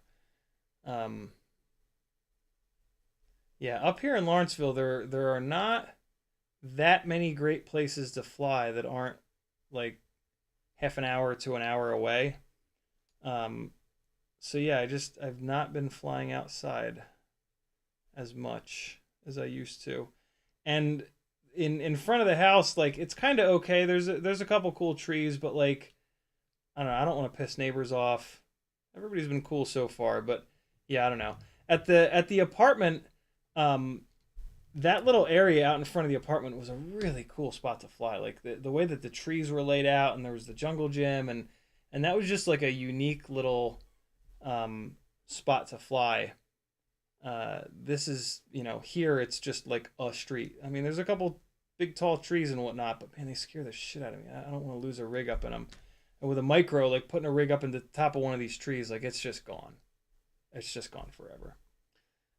But yeah, I do need to get outside and fly some more. That's for sure.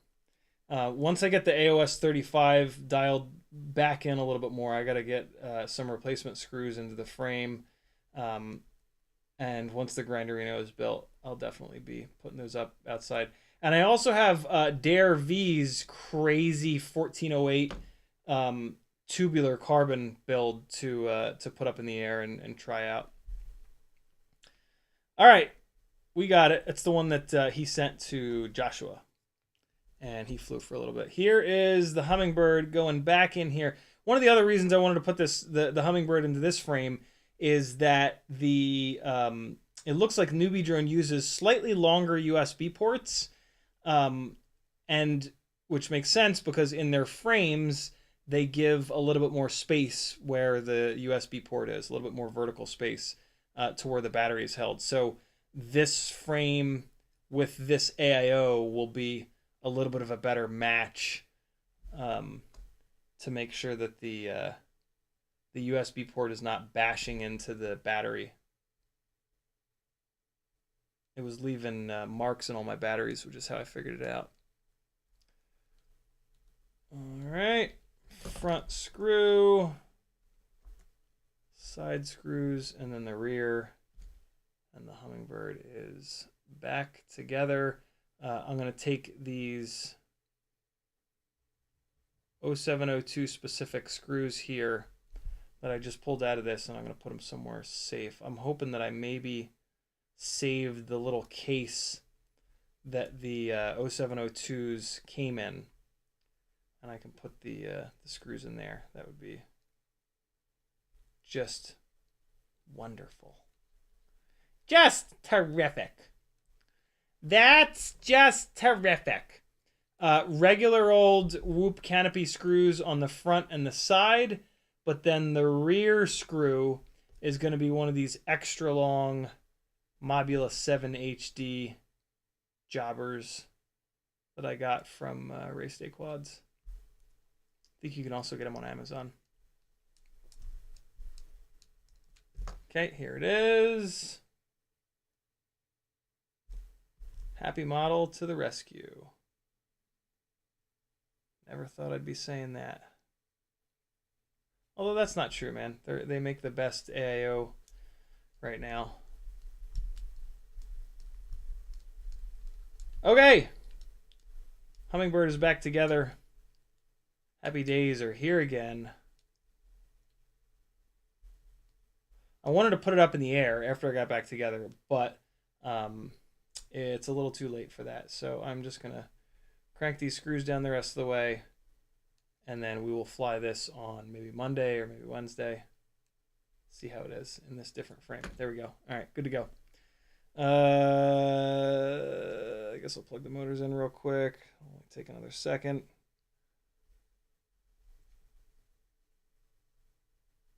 Okay, one. So this is cool too, because this is now a clear frame again, and this thing has these 4 addressable LEDs in the corners. When it was on the black frame, it made me sad because the LEDs were barely visible.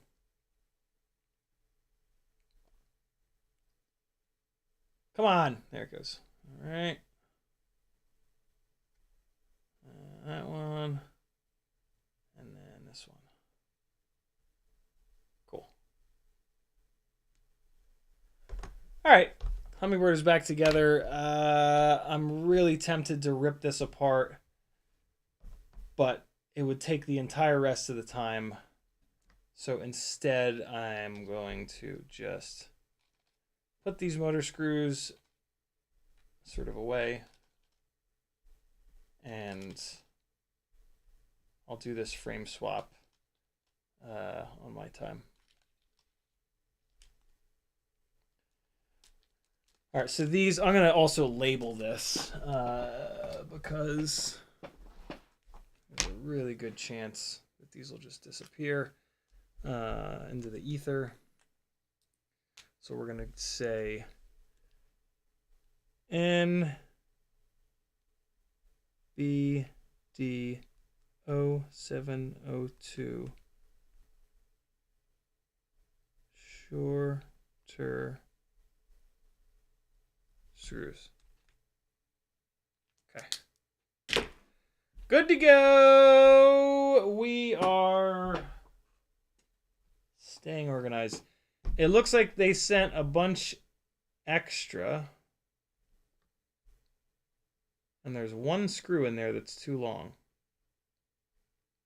Maybe not. Is that just an optical illusion? I think it is a little bit longer.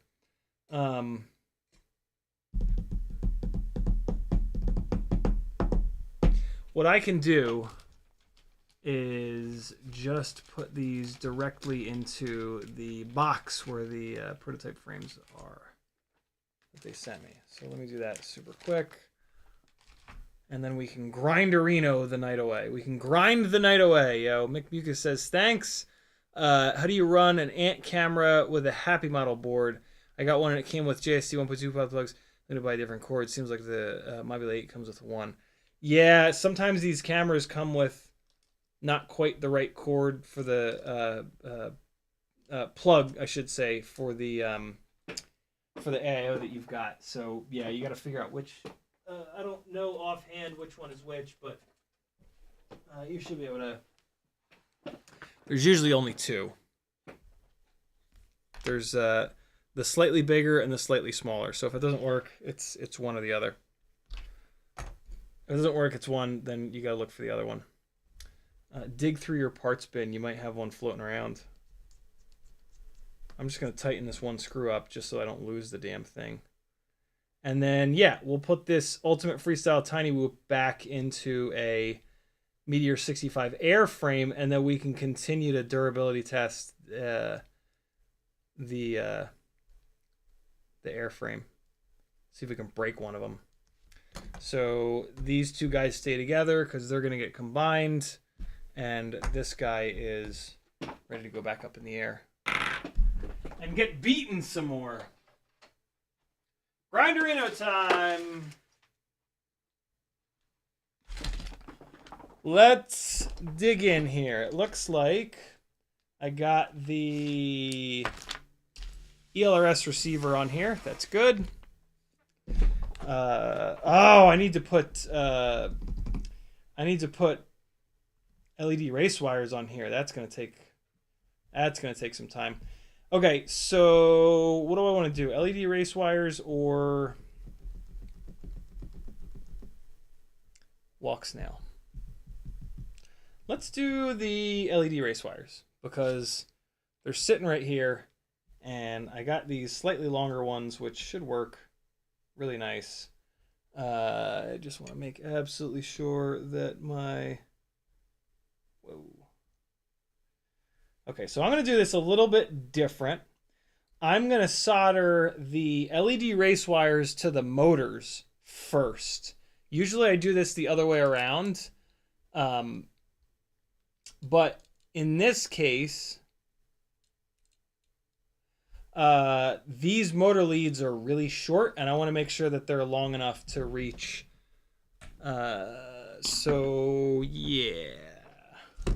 We're going to do this right off the rip. So the soldering iron is coming up to temp. Let's put some flux on these LED race wires. Let's get them all tinned up first. And then we will zap the motors down to them. That'll be nice and easy. And then we'll put them onto... I actually might screw the motors onto the frame and then just directly connect the ESC wires to them. Because, again, I want to make sure that I have enough wire length. Okay. What is happening over here? Man, flux is weird when it dries. Look at this shit show over here. I wonder if it'll work after it's already dried. I'm going to try it. This is going to make a huge mess, but... For science! We are going to try dried up, hardened flux. I assume that it'll just melt. I mean... It's about to get hit with 700 degrees of rage. Let's see. Ouch. Just got hit by a solder ball. I have no idea what, how, or why, or what. All right, let's see what's happening here. Oh yeah, it just melts. Wow, it melts like immediately. Okay, cool. So let's get these tinned up real quick here. And then we'll zap the motors on. And then we'll see if... Nah, we're not going to have time, but we'll maybe get one ESC wire hooked up here.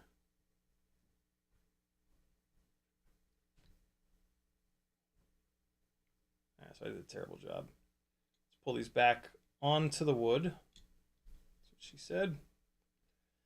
And I didn't get these pads quite hot enough here. There we go. That's better. 1, 2, 3.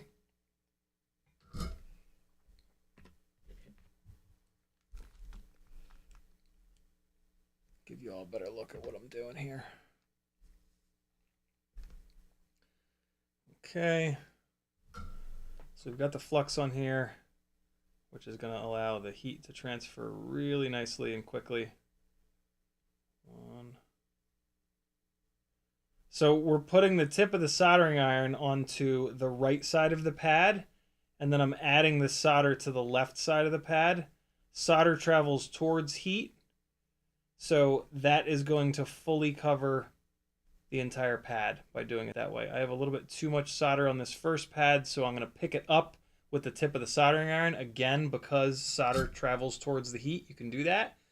And I moved it to that third pad there, which didn't have quite as much solder on it. So now I'm going to go from away from you guys towards you on this one. And that's all there is to it. That's how you tin them pads. So now we're just going to bring the motor in and just zap it down on these. So what I like to do is just separate these wire leads like that. Fuck, tell me that it's not out of focus. This Logitech, I'm going to burn you in a fire. I swear to Christ. Freelojo says, yo, you were right about the 3500 kV 1804s in the Grinderino. They're amazing, right? Great. Now the Logitech software won't even launch. Oh my God, you gigantic piece of garbage.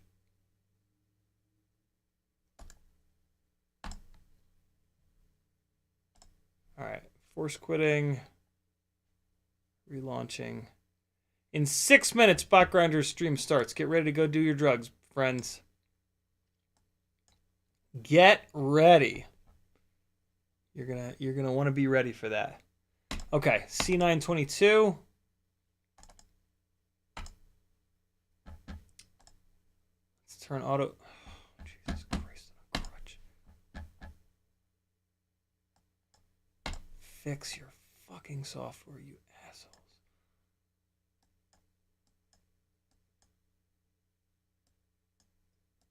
All right, I'm gonna try to middle focus this like that, and hopefully.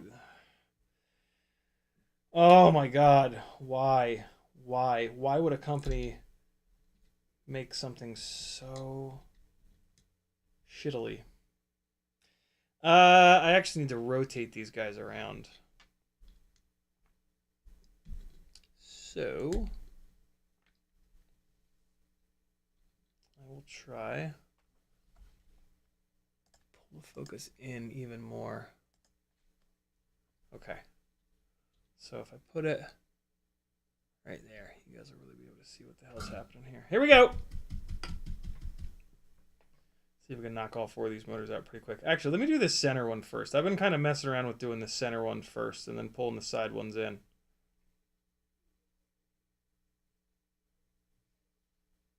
Okay. Try to get the wire as flat as you possibly can. And then for the outside ones, I always recommend that you come in with tweezers just so that you can hold them in the perfect spot. Transfer the heat, give it a second, hold the wire with the tweezers, remove the heat, stay still, don't blow on it. Move to the other one. I think you don't want to blow on it because that's gonna potentially move it around, and you want it to be as still as possible. So these wires are hanging a little too far off, a little farther off these pads than I really want them to. But I still have plenty of wire up onto the pad, so it's going to be plenty strong there. So you can kind of see there's a little bit of the bare wire hanging off the side there, but that's actually okay. It'll be just fine. The important thing is that we got the wire flat on the PDB there. Cool.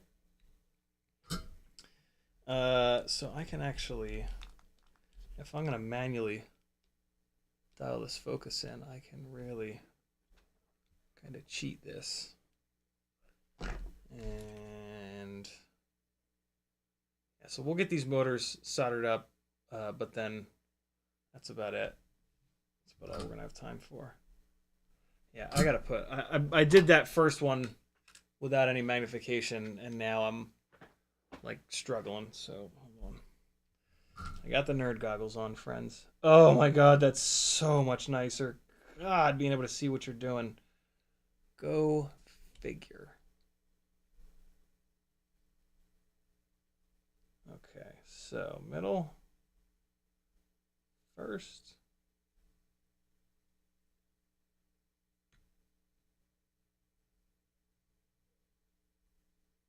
So the middle one you want to kind of slide up as far on the pad as you can, without having, but make sure that you keep the silicone hanging off the side. That's how you're going to get the wire super flat. Oh yeah, that's the ticket right there. And then the third one, a lot of times you have to put a little angle in it here to get that third wire perfectly on there.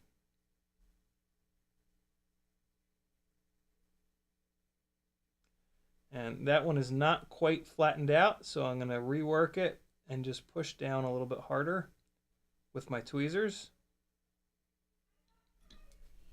There we go. Yeah, it's pretty good. That third one is not absolutely perfect, but it's damn close. And next, these guys separated out. Okay. All right, here we go. Yeah, I like doing the center one first. When the motor leads are like impossibly short like this, you almost have to do the center one first. Otherwise, it like you end up with a like an angle in the wires, which I mean it's not the end of the world, but I like this better. I like doing it this way better. I only started playing around with this recently, so this is still me like figuring out if I like it better.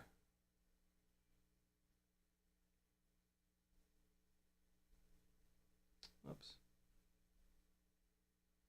All right, so all of the flux has burned off that pad, so I'm just going to add a tiny, tiny, tiny little bit here. Because the solder is starting to chase the tip of the iron. So now we're just going to rework it super quick. Just put heat back into it. And now we've got a nice smooth solder ball. And we don't have that Hershey Kiss situation. Cool. Could you guys see that? I hope you could see that. It's really, really hard for me to show that happening.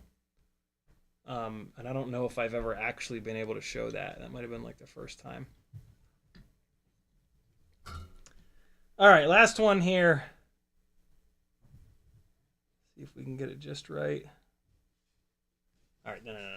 Hold on, fix this. The wires are not sitting flat. Hi, dog. Hi. You're a crazy dog. All right, see you later, buddy. Thanks for saying hi. He's like, nah, he's being mean to me again. I'm out of here. He's not gonna throw the camel. Camel is his favorite toy at the moment.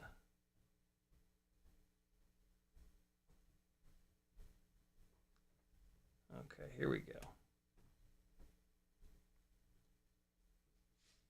Oh yeah, that's the stuff right there. Middle. And this is what I'm talking about with the angle. You got to make a little bit of an angle sometimes to get these outer wires to sit just right. It kind of depends on how you cut the how short you cut the insulation. So that one, the insulation is up on the board a little bit. It's all right though. It's gonna be fine. No big deal. It's not like bad. Just there a little bit. We're gonna be alright. Now that one's perfect. If I wanted, yeah, let me fix it. So to fix it, you just make a little bit more of an angle here with it. so that when you rework it, this wire is going to be willing to just kind of pull back a little bit, basically. There we go. And that's all it was. Good to go. There it is, my friends. 4 motors, 4 LED race wires, 9:02 p.m. Go get you some bot grinder. I'm gonna solder up one of these motors to the ESC, just so that you can see what I'm doing here, top to bottom. So I'm gonna do that on the overhead here. So I just need a screw or two that I can hold this motor on with. I don't know if this one's going to be long enough. Oh, it is just barely long enough. Too short to use permanently, but just long enough to just kind of hold the motor down. This way, like, you can just like kind of hold the motor up to where it's going to go on the arm, and usually that'll be okay, but these wire runs are pretty short, so I'm actually going to take the extra second and throw 2 screws in just so that the motor is absolutely exactly where it needs to be. And then I can take these wires from the ESC. I'm only doing it this kind of crazy way because these wires from the ESC are like just barely long enough.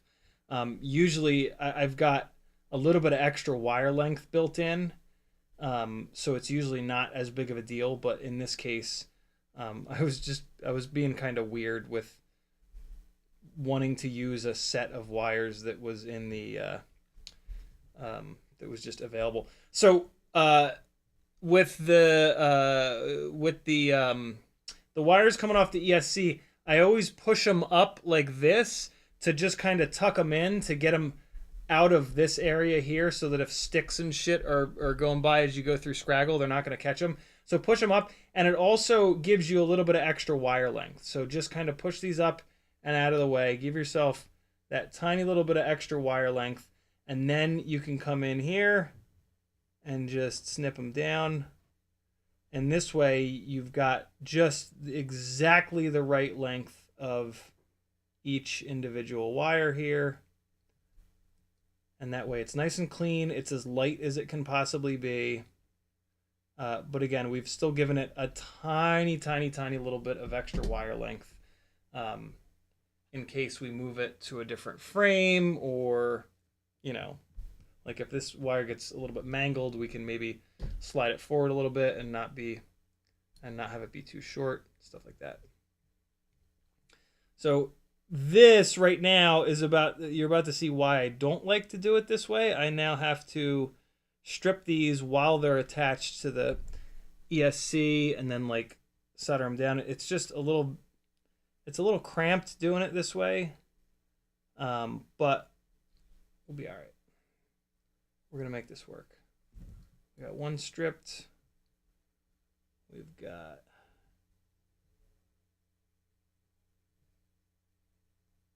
two stripped, and after I strip it, I always like to use my fingernail to push the silicone back a little bit. You tend to, when you pull with your fingernails, it tends to stretch the silicone outwards a little bit. So I find it really nice to just take a split second to push that silicone back. All right, so now we're going to tin these, get them as far away from the flight controller and the ESC as possible. And to tin them, you're going to have the tip of the soldering iron below, and then you're going to feed the solder in from up top. So it's going to look something like that. You're trying to push solder in between the individual strands of the wire. That's the goal here.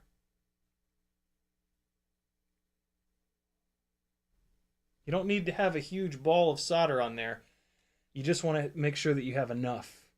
And now I also need to tin the pads on the race wire. I forgot about that. I should have done that with this thing, not on the frame, but we'll be okay.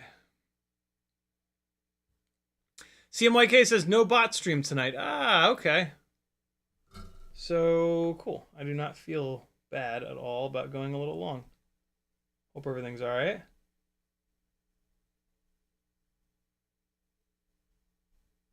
Okay, one. So this time I'm putting the soldering iron on the inside of the pad and then adding the solder to the outside. That puts the tip of the soldering iron a little bit close to the LED chips, which I don't love. But as long as you're careful, you'll be all right. Okay.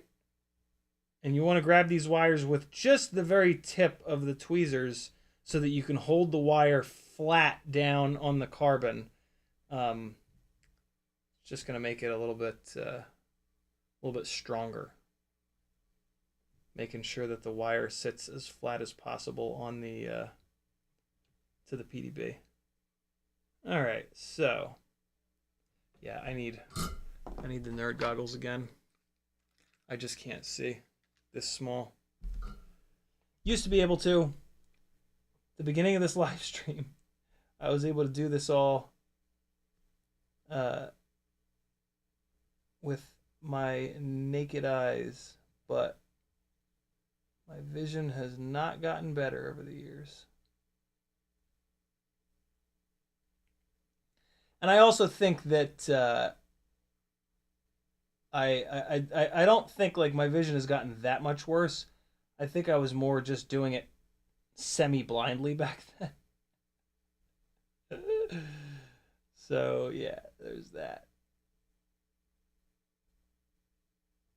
I could still kind of see, but man, like having a little bit of magnification here is so, I mean, it is so nice. It really makes a difference. There we go. Motor number 3 is on here. Now we just gotta... Oh, I forgot to put shrink wrap on the goddamn LED race wire. I really like to put shrink wrap on the LED race wire to protect the little LED chips from prop strikes.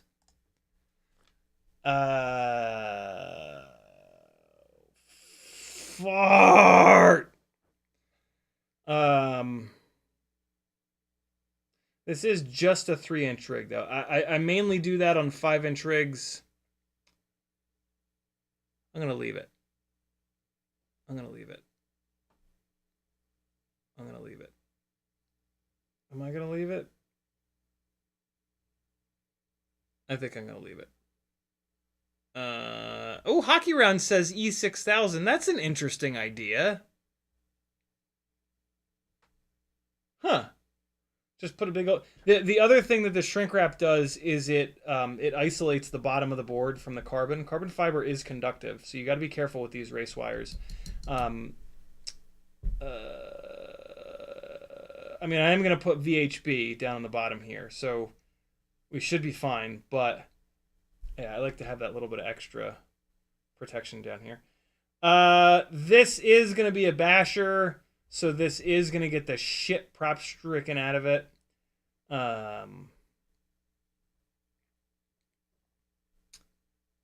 So...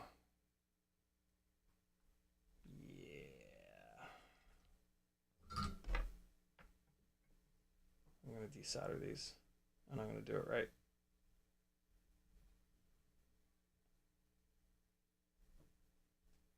It's just so easy to desolder. It seems like so much more work than it actually is. Like, that took, what, 1 second? Maybe 4 seconds. But, of course, now I have to remove this. Pretty easy, though.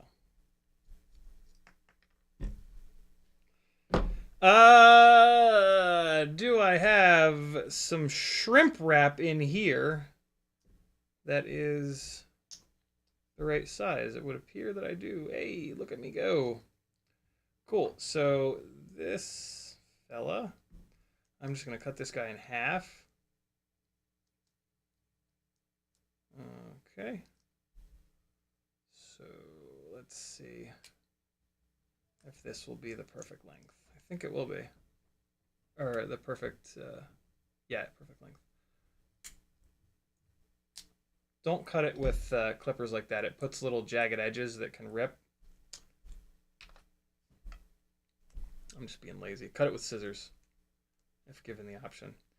All right, so it's a little too long, and when it's a little bit too long, I don't have a problem with it being a little bit too long, but if it's going to be too long, I want it to overlap the solder joints that go to the ESC rather than the solder joints to the motor, because the solder joints to the motor I want to have access to swap motors out.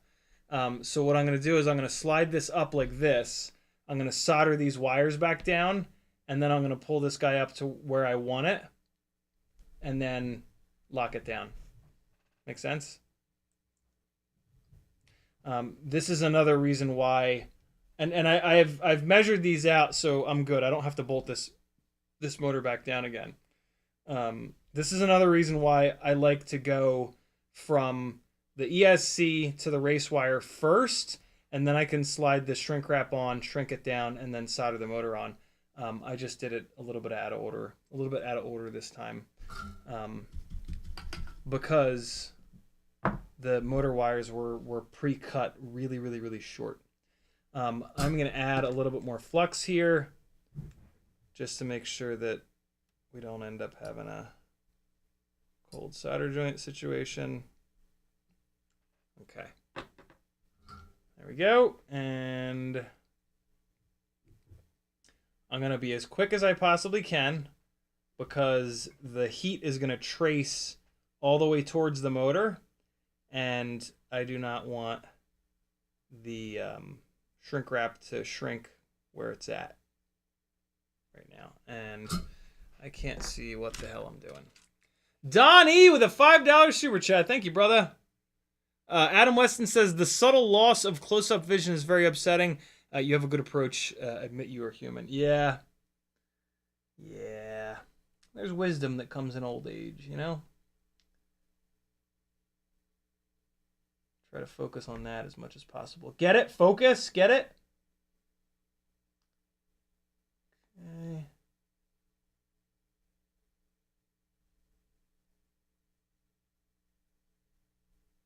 There we go. All better. And the shrimp wrap did not shrimp up there. So yeah, now I'm just gonna move this shrimp wrap back here, and it's gonna overlap those outer boys a little bit. But that's kind of what I want. And now to shrimp it up, this is the perfect use for the little Torchy boy. He puts out a nice little jet of heat. Just keep it far away. Keep it nice and far away, and you'll be good to go. And make sure you get the bottom as well. And all's right with the world. Yeah, these are super cool to have. Snag these at like a gas station for $4. They're really great to have for all kinds of different stuff. And there it is. Motor number 3. Motor number 2 is on the old Grinderino, and we got just enough extra wire here. It'll bolt down real nice. And did this come with hardware? I wonder if this is the arm hardware that it came with. Let's see. These are big, thick arms. I think these are 4mm thick arms on this damn thing. Yep, that's the right arm hardware. I am going to Loctite this, though. Here's how I like to do that. I actually like to Loctite the stator base itself, just with a tiny little bit. This is Mercury Adhesives brush-on Loctite. It just is so nice to have this little brush because you can just go blop, blop, bleep, bloop. And no extra, exactly where you want it. All is right with the world. And now let's send a few of these fellas home. I'm tempted to just do 3 like I normally do, but since this is going to be a basher, I think I'm actually going to do all 4. I don't know if I'm going to run TPU arm protectors on this. It's got a decent amount of arm protection, and the propellers that I'm going to run on this are the T-Motor 3140s, which are extremely stout. So I think I'm going to try running this without TPU on the front arms, and we'll see how it does. They still sell these motors, so I don't have to be like completely insane about destroying these motors. So yeah, let's try it without it first. See how it holds up. There it be. I shouldn't have bolted this down. I should have put the VHB on the bottom of this first. Now I have to play this little annoying game to get the VHB on there, but we'll be alright. I'm going to completely finish this one. I'm going to put the VHB on it and everything. Oh, God. They just fell to their death upstairs. Okay.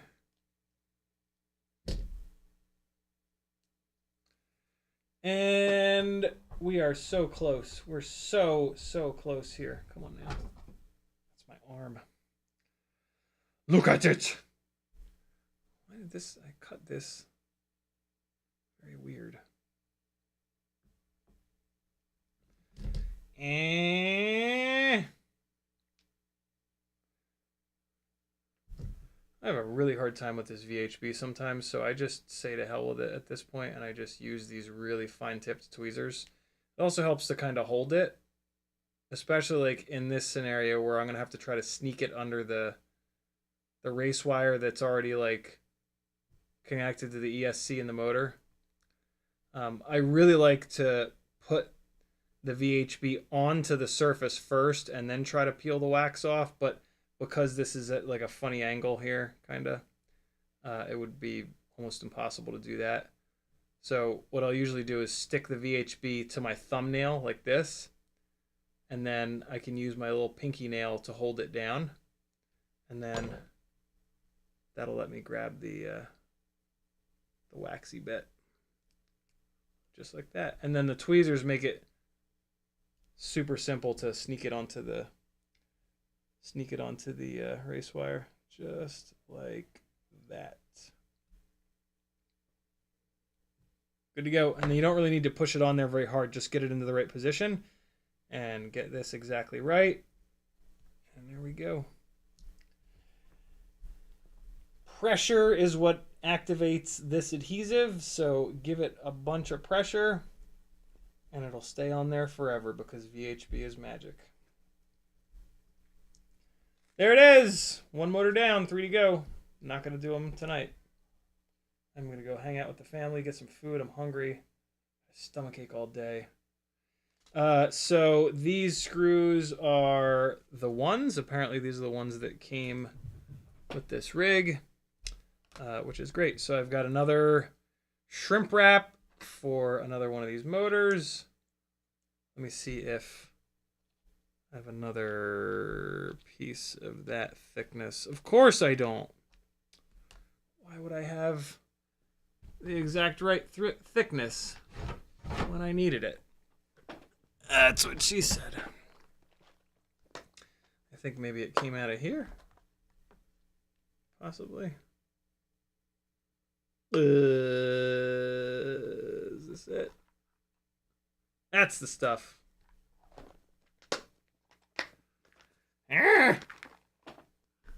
Aye. Okay, so yeah, this is what's needed. Yeah, it's just the right size. All right, cool. I'm gonna do it with scissors this time. It's not that big a deal unless you have to stretch the shrink wrap. If you have to stretch the shrink wrap and you cut it with the scissors, there will be no like weak spot in it.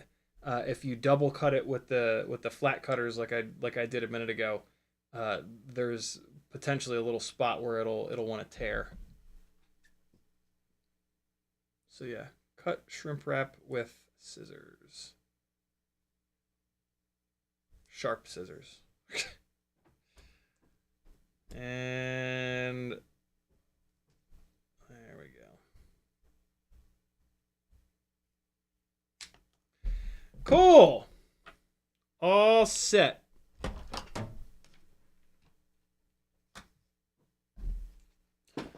And I'm just I'm doing this because I know that I'm gonna forget to shrimp wrap these next time I come back to do it. So I'm just putting these onto the motors to remind myself.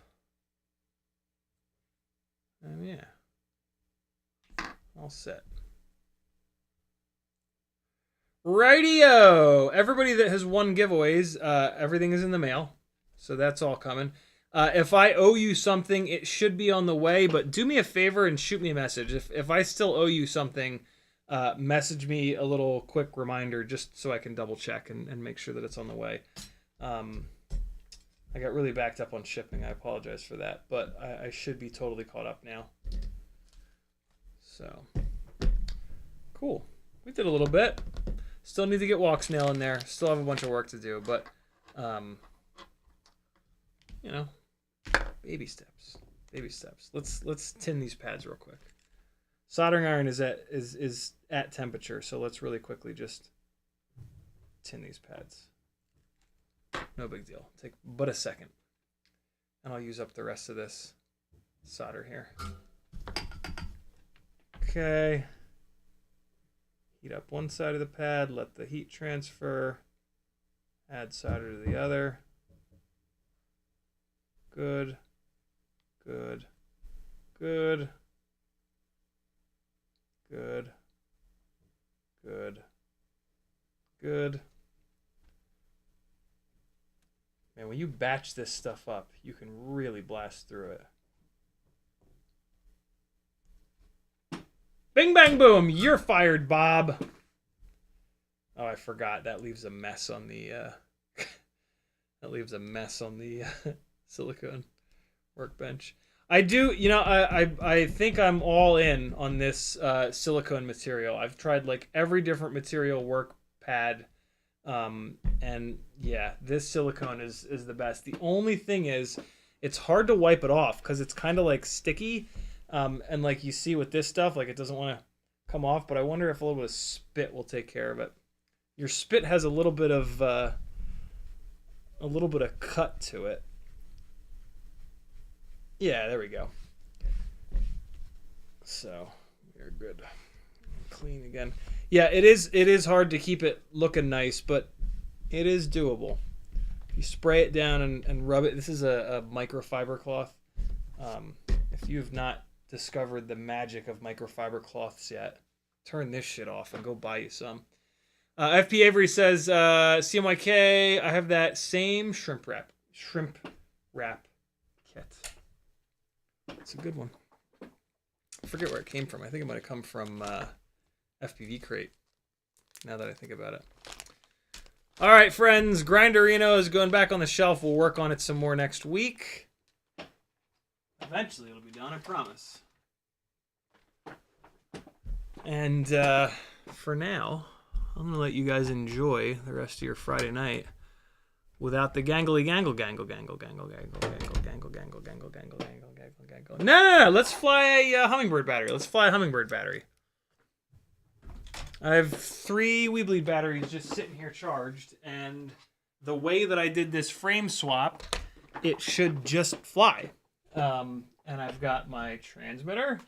I do need to swap the module because ELRS 3.0, but that's quick. Here we go. I got my goggles and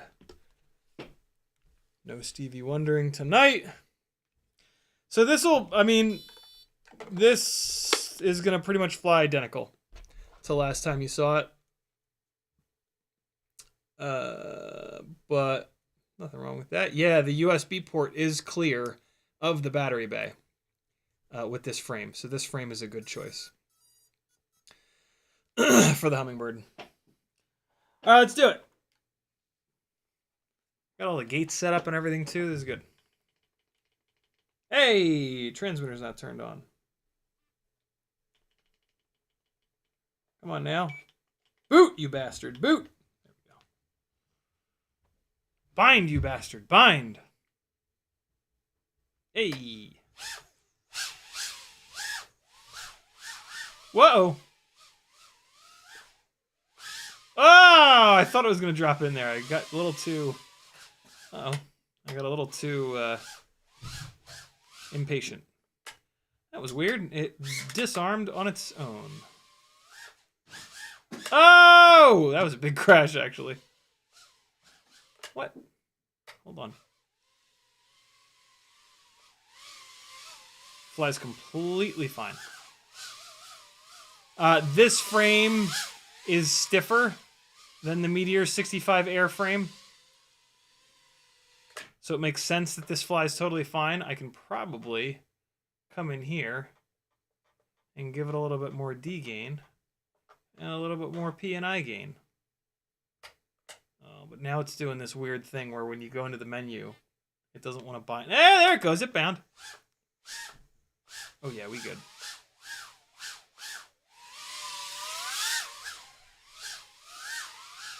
So these are the Newbie Drone 0702 29000s. Ah, so close.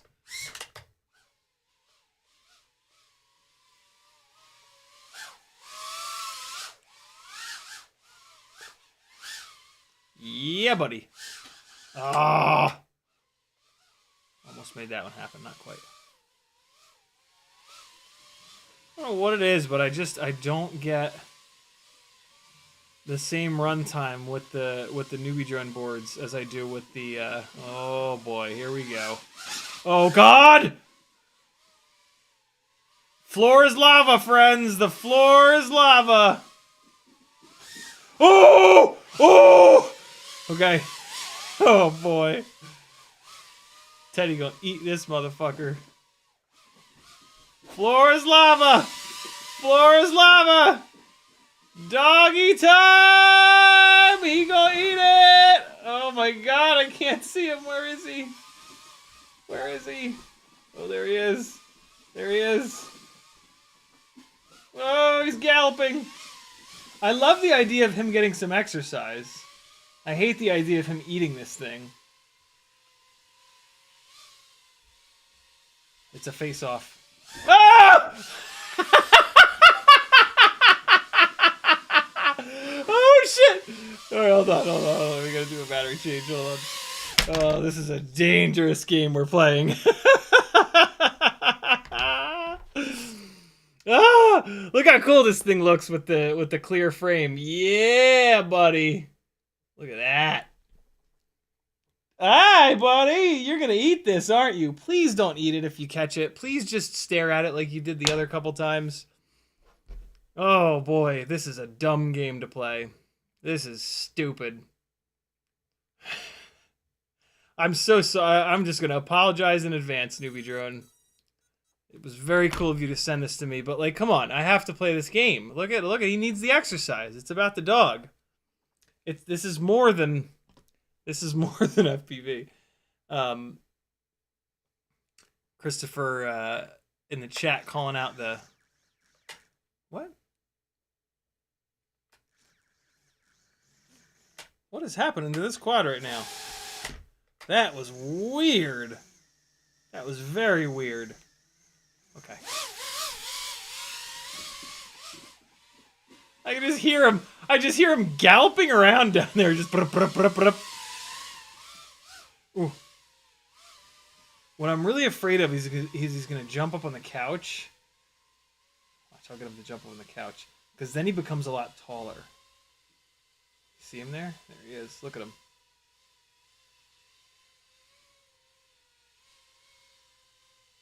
Oh, God. No! Oh, did he hit this cube? Look at him.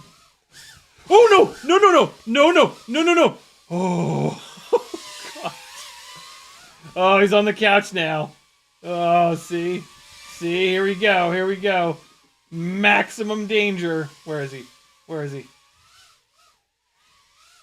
Where is he? Where's that little bastard? Yeah, I need less up tilt. Where's the bad boy? Oh my god, he's gonna jump out like a shark. I can't find him. Oh, there he is!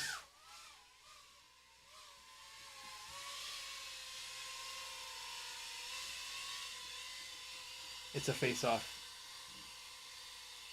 What's he gonna do? Oh, he did not charge or anything. Oh, no! Does he want to be friends with it? Is it friends time? Are you friends with the tiny whoop now? Look at that silhouette. He's letting me approach from behind. I don't know what that means. Look at him. Look how calm he is. Maybe he lost interest. I would love it if he lost interest.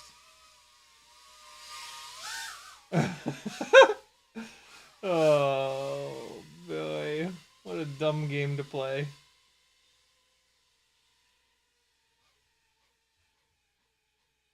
What will he think of this? Look at him. He's trying to sneak up on it. I know that game, bro. You can't fucking fool me with that game. Wow, he seems way calm all of a sudden, though. Maybe he is just getting used to it. I mean, you know, he's only seen it for like a couple minutes total. I wonder if he's friendly with it. Oh god, the battery. Battery's a little low. Oh, I just blew props everywhere. Oh, I blew everything all over the desk. Oh, boy. There's just stuff all over. There's a propeller on the transmitter. Buddy, what do you think? What do you think, buddy? Are you going to eat it? Don't eat it. Please don't eat it. Sniff it. Good boy. Yeah, sniff it. Look, it's friendly. Don't chew it. Don't eat it. Oh god, is there a more adorable dog anywhere? Look at him. Look at him. Look at this dog. Come on. How do you not just want to eat this dog's whole entire face? See? It's fine. Don't bite it out of the air, please. Don't bite it at all. Good boy. Good boy. Good dog. Yes. Thank you, buddy. Look, you can be friends with it. No. Not that kind of friends. Friends that don't touch. That's the friend that you can be. Look, it's on your paw now. Oh, you didn't love that. Okay. Progress, man. Progress. Shit. All right, one more real quick. One more dog-friendly battery. We're gonna just respect the dog's wanting to eat it. The dog wanting to eat it. And you know, look, buddy, look. Don't walk around behind it. It's not one of you. I got nothing. I got nothing in my hand. See? Look. Look. What happens when it starts making noise? Will he go crazy? Oh boy. Oh boy. Leave it. Don't bite it. Oh. Uh-oh. Be cool. Don't pat it. Don't paw at it. He's pawing at it. You can't quite see. Ooh. Easy.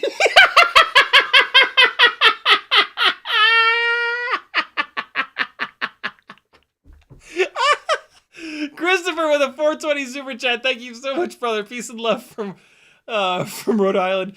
Best way to send money. Best way to send money is CiottiFPV and then PayPal. But Super chats are great, man. Thank you.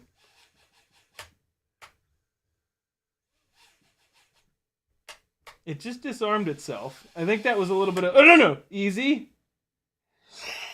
The little steps that he takes. What is that about?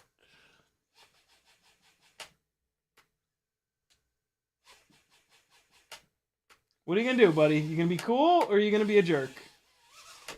Easy. Look at the little steps that he takes the little steps backwards. All right, so let's try turtle mode.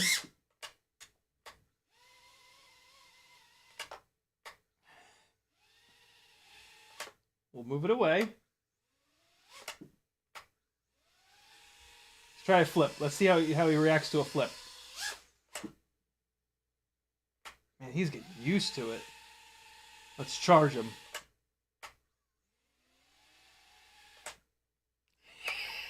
Look at the stance that he's in.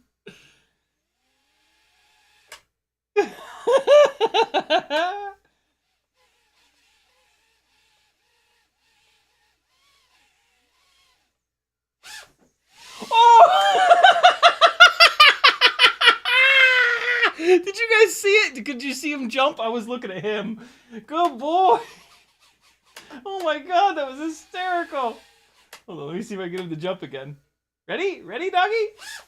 Oh, he didn't jump that time. Oh man, he jumped with it. That was great. Let's get a little closer. Ready, buddy? I can't tell if you guys can see when he jumps, but man, that is hysterical.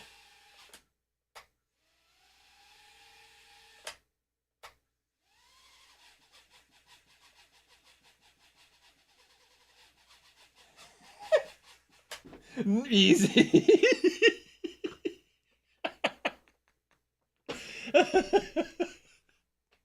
Hold on, dude. I gotta throw this on Instagram. This is just too good. This is too good.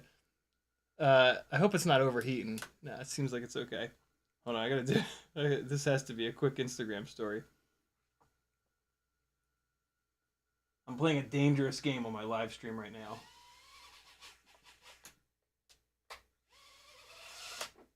Oh, doggy! A dangerous game on my live stream right now. Alright, it's up. It's up. Here we go. Hold on. Oh man, the quad is getting very upset. He is sniffing it and it's upside down. I'm not gonna turtle mode it right into his face. I think it might be getting a little hot. Let's see how he reacts to me. Oh, come on, buddy. Back off. Back off. Back off. Back off. Back off. Good boy. I know. Yeah, you're a good boy. Oh, no. Don't you bite it. Hey, no biting. That was a crash caused by him lunging at it and touching it. Oh, boy. No biting, buddy. No. That's not why we're doing this. We're doing this for friends. This is a friendly game that we're playing. Remember that. All right, here we go. Here we go. Oh, God, look at that dog. I'm not super confident that he won't bite it out of the air after what I just saw. So let's just run the rest of this battery safely here. Let him chase it around a little bit. Oh man, that was fun. That was absolutely hysterical. Oh man, I'm stuck. There we go, we're good.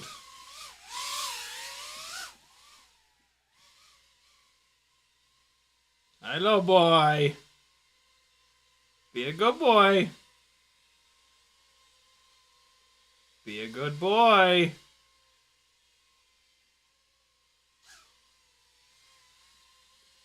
What will he do if he can't see it, but he can still hear it? Cats hate that. Cats hate when they can't see something, but they can still hear it, man. He is just waiting to eat this thing.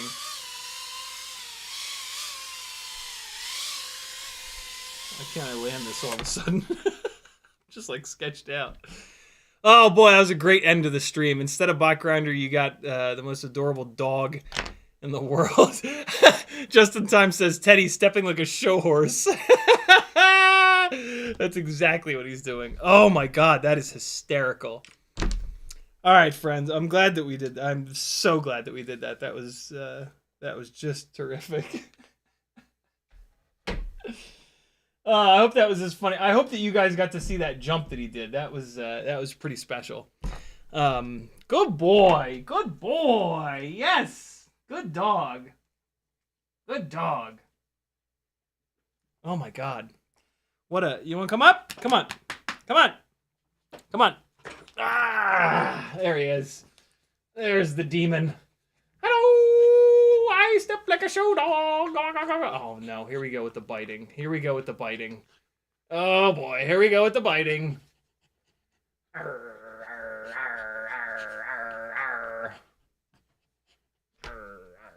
Doggy, doggy, shake the dog, shake him.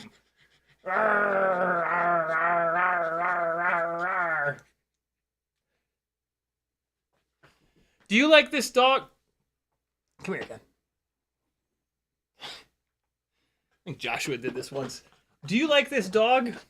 Do you want this dog to stay alive? If so, head on over to CiottiFPV.com, join my Patreon, buy something nice for yourself on Etsy, work together with me on Fiverr, and this dog can stay alive. Otherwise,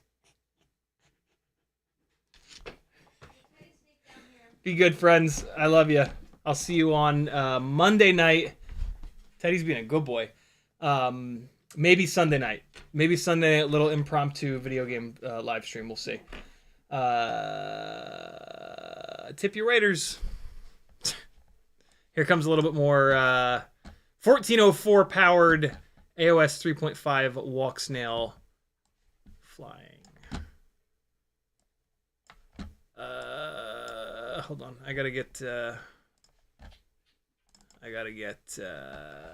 little bit of music for you. And Humbot by Waveslayer. Maybe this won't suck. Nah, we've heard that one a million times. Haven't heard this one a million times. Be good, friends. Love you. Bye, bye, bye, bye, bye, bye, bye, bye, bye, bye.